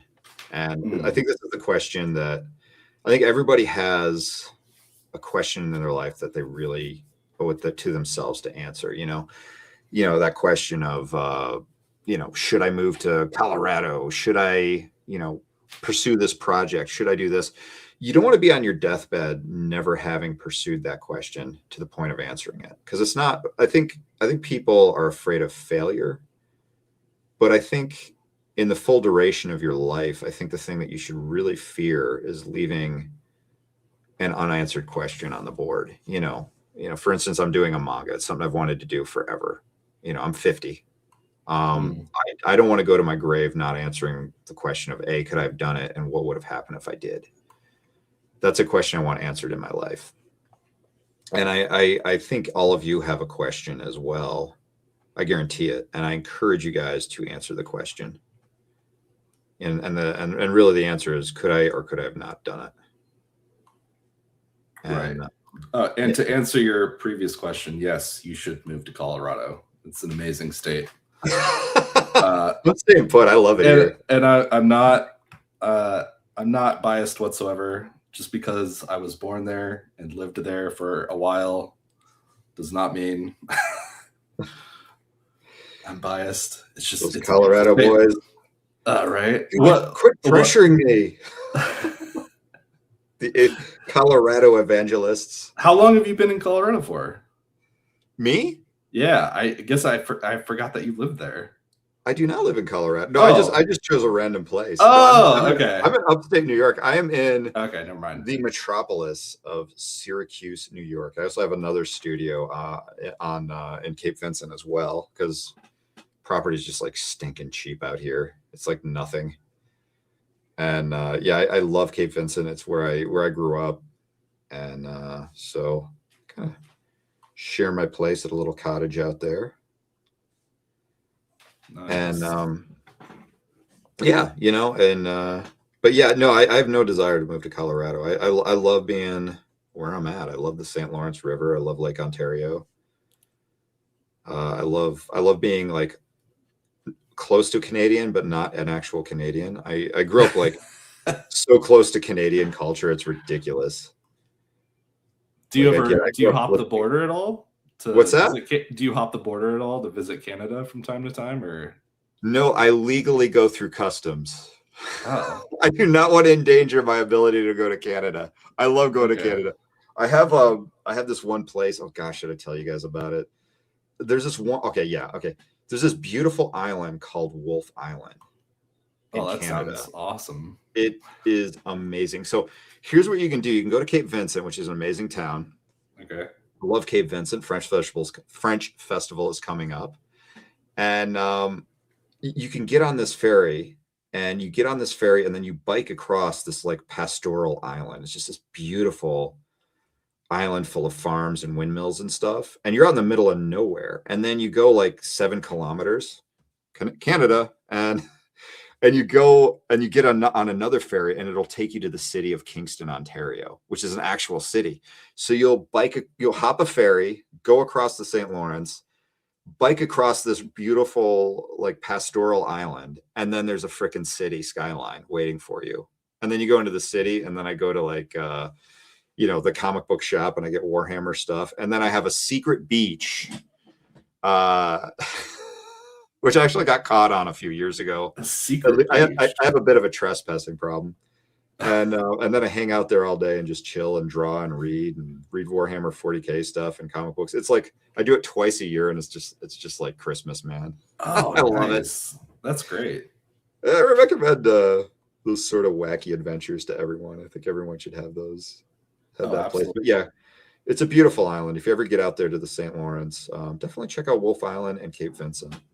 Okay. I love it there. You might actually see me running around. Go to Aubrey's or Frenchtown Market. We got a Dollar General in store, and I'm not happy about that because it's taking business away from my childhood grocery store. Oh man. So yeah, I'm just kind of just drawing this on the page, and I'm really relying on silhouette and little line weight tricks. Like I'm using, shadows to define line as opposed to lines to define it. And that's just a trick. So this is a great line weight learning exercise because it forces you to open your lines and establish shadow areas to form your lines as well. And, it's a different way of drawing. You have to think different. You have to handle what you're drawing different. And I recommend it as an exercise. And it's very fast too. And I love doing figure drawing in this style too, where I'm just sort of slowly, almost in a meditative state, just throwing down these lines. So do we have any questions? I see one. Yes. Yeah. Oh, yeah. If do you want, I'll read it out loud. Absolutely. Yeah. Hey, Len, I am looking towards becoming a concept artist, but my visual library and design skills are pretty weak. I am already working on my visual library, but I am at a loss with design skills. Are there any exercises, resources, or guidance you could impart me about how to train my design skills? A really fun design exercise is one you can do without drawing or doing art at all. And, make sure you're a passenger in a car, but as you're driving down the highway, look at the lines on automobiles and how they handle lines. And I do talk about this in my line weight class, avoiding, eye traps, like that's an eye trap right there in the middle of that X. A circle is an eye trap, which is why, like, whenever Batman's in front of the moon, his face is in front of it. And, tangencies as well are an eye trap. You don't want things to kind of go together like that. You may want some variation in height. But automotive designers are experts at handling eye traps as well as handling line and part breaks in an attractive way. I would say that's probably the thing, like just driving down the road and constantly studying automobile lines is something that really helped my sense of design. Now, another thing that I learned, and I got this from Phil Saunders, he'll be drawing Iron Man and we'll draw like I am Iron Man. But, Iron Man draws his arm. Here's Iron Man's arm. And here's Iron Man's, little part break for his chest. This line, he will actually make it relate to this arm as well. So that's just like a quick design trick, is having your lines relate to each other.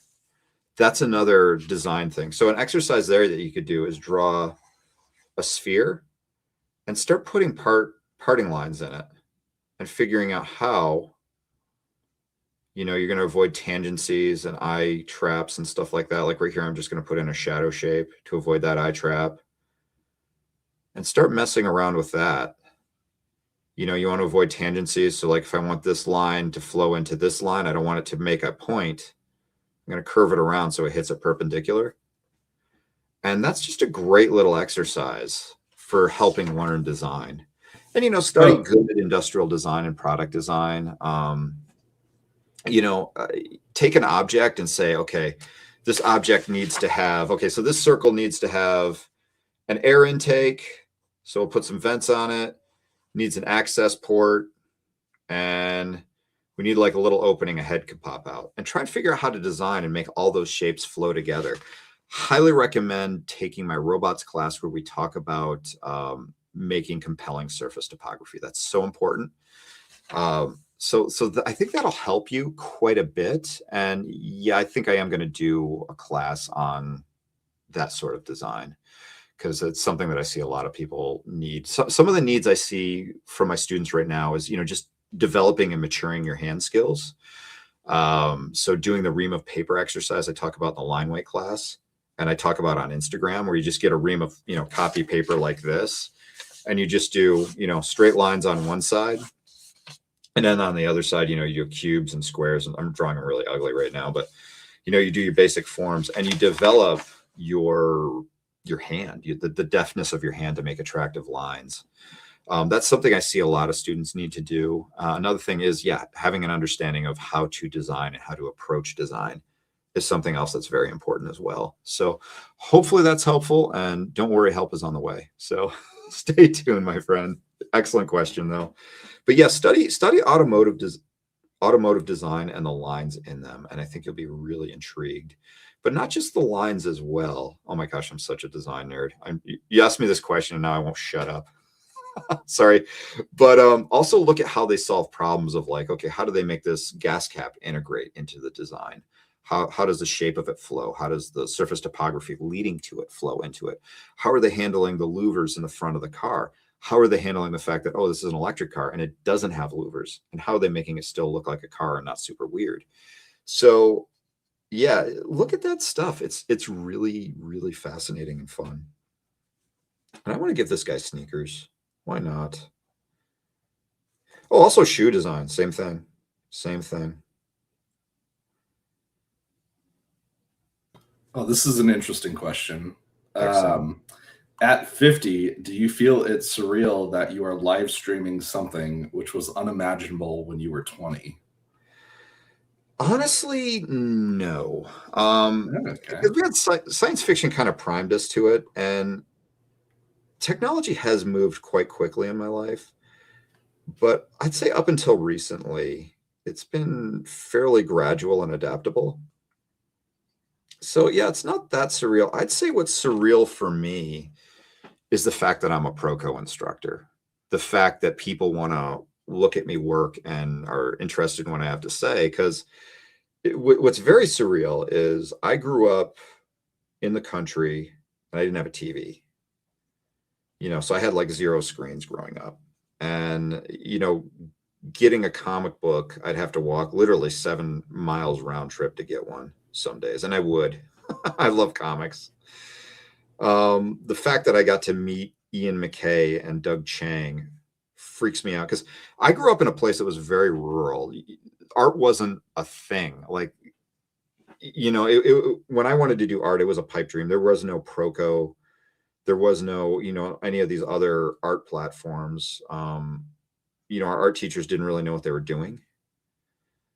And, now that I'm here and that I've done what I've done in my career blows my mind. That's a surreal thing. Not that I'm so great, I've done what I've done. No, I am not great. And I've worked with like my heroes.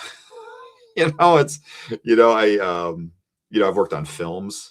For a guy who grew up without a television, I was that kid. People would like ask, "Are you Amish?" No, we just don't have a TV. And the fact that I've like worked on TV shows and films just like blows my mind. And the fact that I grew up really starved of visual information, but have gone on to teach design and drawing to people. I don't know. I'm very grateful for my career and my experiences that I've had. The fact that I'm an influencer, just, I have 175 followers on Instagram, and it just cracks me up. Oh, more than that? You mean 175,000? I think it's 175,000. Yeah, you said 175. I just wanted to. Oh yeah, by 175K. 175, give or take. Give or take. I mean, there are people that would call themselves influencers and only have like 200 subscribers or 200 followers. Well, what cracks me up is I see these young kids kind of like doing their TikTok dances and the duck lips and the, you know, and I'm like, I have more followers than they do. And it's just so weird that some old geriatric is an influencer. Yeah. I don't know. It just like life is freaking weird. Life is weird. And I encourage you guys, do that project, see where it ends up. Because, dude, you know, I've had a pretty good career for someone with minuscule opportunities and talent. Imagine what I've seen your work, guys. All right. I want to see what you guys can do if you commit yourself to something and do it. And I very much encourage everyone to do it. We take anything from this live stream. So, yeah. Let's see. I do have a question here. What are the sci-fi forms that make something look sci-fi-ish? Again, I mean, it could be anything. You know, as soon as you put rules on it, someone's going to break them, or at least they should. And, you know, I would say automotive lines. Honestly, there's no rules, because I was talking to my my buddy Don Thacker the other day. Great director, real freaking amazing mind. And we were talking about science fiction and what makes science fiction. And it's kind of weird. It's hard to say what makes it, because someone's going to break that rule. Because, you know, you look at, we were talking about George Lucas, and George Lucas is like the Da Vinci of art directors. And yeah, before he made Star Wars, the answer to the question of what makes something look science fiction was Star Trek, Flash Gordon. Mm-hmm. And then George Lucas came and gave us this entire visual language that had never been seen before and has persisted to this day. To this day, we're still selling X-Wings. We're still selling Millennium Falcons. How many billions of dollars has the Millennium Falcon design made just in toys? Probably an absurd amount. It's yeah. I mean, it's so crazy. George Lucas went in there and he's like, okay, I'm going to take these really basic shapes and forms and I'm going to make ships out of it. Well, and even the lightsaber design. Like, have you heard insane. The story about how they created the lightsaber? It's like a bunch of lighting parts, I guess. Yeah. It's just crazy. Yeah. But George Lucas is an actual genius. So if you were to go up to George Lucas and go, hey, George Lucas, or if you were to go up to me before George Lucas existed and ask me what makes something look science fiction, I would go, oh man, you need to make like those little wings. You know, you got to, when you refer to it by name, Tron's got to be at the end. It's a Fooditron. You know, like it was just so cheesy. And then I guess what I'm trying to say is that I would avoid any rules for what is science fiction. You know, yeah. I use a lot of automotive techie features for science fiction. That may not be the next breakthrough. And I don't know what is going to be the next science fiction. You know, the whole idea of like cyberpunk, steampunk, I call it panzerpunk, where you take like World War II tanks and turn them into mechs. I mean, anything could look futuristic. It's kind of nuts. Yeah, it's a great question, and I just gave you a really horrible answer. I apologize. Yeah. But I don't want to back anyone in a corner. Everything and nothing is everything and sci-fi. nothing. Everything and nothing is sci-fi. So yeah, I apologize. I don't have a better answer, but yeah, man, George Lucas he's probably, I'm going to throw it out there. George Lucas. Okay, maybe him and Ridley Scott are probably two of the best art directors ever to exist in Hollywood. Wow. I'm throwing it out there. Well, that's big. George Lucas took basic shapes and co-opted them.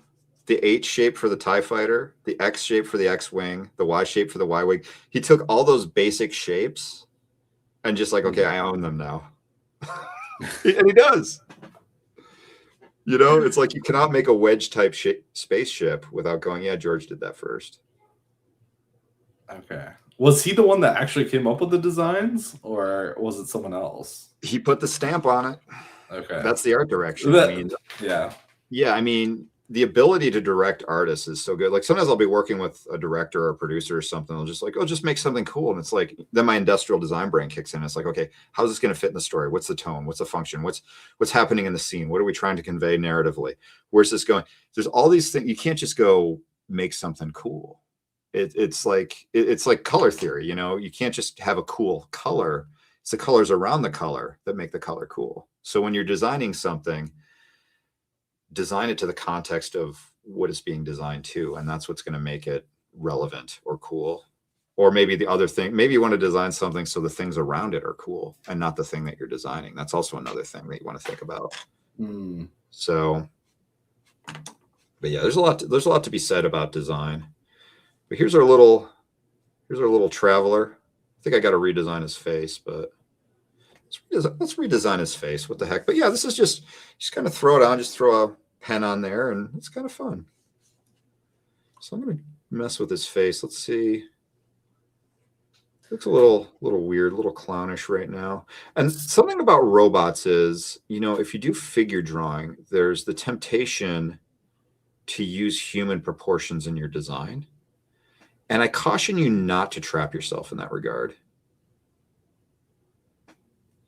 You can use whatever proportions you want and put your arms and stuff like, if we were to go to stand, like where head height do your, shoulders or your deltoids go? And right. What is it, like 2.5 or something like that? No, I don't know. I can't remember proportions out of my head, but that's a good point though. They're in line, Yeah. I just totally revealed how crappy my proportional anatomy. No, but that is, I guess, one advantage to drawing robots though, is you shouldn't have to worry about proportions as much. You can play with that. The only proportions you want to avoid, you want to make your proportions so they're interesting. So for instance, this head, I don't want to, well, sometimes you want to do this, but I don't want the mouth to be right in the center. I want the mouth to maybe be 2/3 up or something like that. Kind of having those proportional tricks and knowing when to use them and knowing when to break them, I think is very useful. I might get this guy goggles. He's been out in the dust. Someone wants to know what was your biggest inspiration to start drawing robots? What's the backstory? I don't know. Oh. I don't know. I think it's genetic. I think. How early, how far back do you remember starting to draw robots and falling in love with robot design? I think this is what did it, because I started drawing robots like crazy in maybe the 3rd grade, and I think what did it is I saw Robotech on TV for the first time. Yeah, that's what it was. It was Robotech. Robotech did it, and I couldn't stop drawing. Like I draw these robots. This was like my robot that I draw all the time. This guy, and he'd have like the little shoulder pads. And it was funny because it was almost like I learned to draw as a cargo cult, because I so rarely would I get to watch television.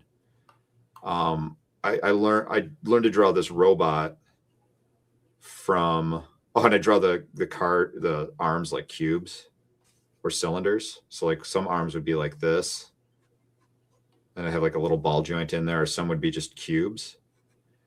And that's how I drew robots as a kid, because I saw Robotech at my grandparents' house maybe once a year. And oh God, I love the look of those VF1s. I mean, it made sitting through Min May's musical performances tolerable. If I could just, I would sit through 2 hours of Min May to get, 30 seconds of a VF1 dancing around, shooting like those freaking wispy cluster missiles and stuff. And interesting. Yeah, I think it was Robotech. Okay, so not Transformers. It was. Yeah, I don't think that was. I think Robotech came before, maybe, but I mean, I think Transformers was part of it, but Transformers was so derivative from vehicles. Yeah, and they're brilliant designs, but really, like the stuff that stood out, particularly with G1 Transformers, was the more Japanese sort of design elements. Like each Transformer in G1 would have like a missile pack, and I'm like, oh my God, a robot can wear a missile. Oh, that's so cool. The future is here. Wow, what a magnificent modern age we live in. Yeah, it was crazy. And it was sort of funny because, as a kid, I'd see these. I remember trying to draw the Predator when I was a kid, and I'd draw the Predator like this. I'd like draw a little dude, like a little monster guy, and I think it would have like this. And then I draw like boxes all over him. And that's what Predator looked like to me because I'd never seen the movie, or maybe I just saw a flash of it. And I'm like, oh, that's what the Predator looks like. So I was that starved for visual information that, I'd get a flash of like these characters and I wouldn't have time to process it in my head. So I'd kind of like regurgitate my own version of it. Right. And so, yeah, I had an unusual childhood in that regard, or many regards. So, and then, it was, I was isolated in the woods. So I didn't really have, I couldn't walk down to the grocery store or something and look through magazines. But I don't think this guy's quite there yet. Let's draw another head. How are we doing on time? Oh, it's 3:00. It's 3:00. Yeah, I was gonna say it might be time to start wrapping up here, and I want to. Let's do it. Oh my gosh, you got me talking about design. Yeah, and just a reminder for people that it is our summer sale. Courses and tools are 20% off. If you enjoyed what you saw here today, Len's courses are 20% off. Both his line weight fundamentals and his robot course, robot and mecha, I should say, not just robots. So definitely check it out. Let me grab the link. I'll put it in chat here on YouTube. And definitely use the feedback option. I do feedback videos about once a month now. So if I see an issue springing up, or you have an issue that stands out, there's a chance I'll critique it. Great. And then let me. So many different camera controls. I know. Anyway, it's crazy. New. Yeah, but anyway, I want to thank you again. New addition to my studio. That's great. The on air. I love that. Oh man, I need to get one of those for myself. Although I don't stream that often. So well, I have a YouTube as well as Toy Go on YouTube, and I want to start doing like an old school radio show, but with drawing. So I'll just like talk about stuff in like a radio voice. And I want to see. I got to talk to you guys about getting an AM radio feel to my audio. Oh, like you can stream with the AM. Yeah. I'd just be drawing, and it would be like I want to like treat it like an AM radio. I think you could probably do that through OBS. Yeah. Get some kind of modulation audio. Yeah, I don't know the word for it. Now. Awesome. But anyway, thank you guys again for coming to our stream. There is going to be another stream tomorrow with Brent Eveston. I haven't set it up yet, but that'll be showing up on our channel here soon. But yeah, thanks again, Len. And see you guys later. Thank you guys. Take care.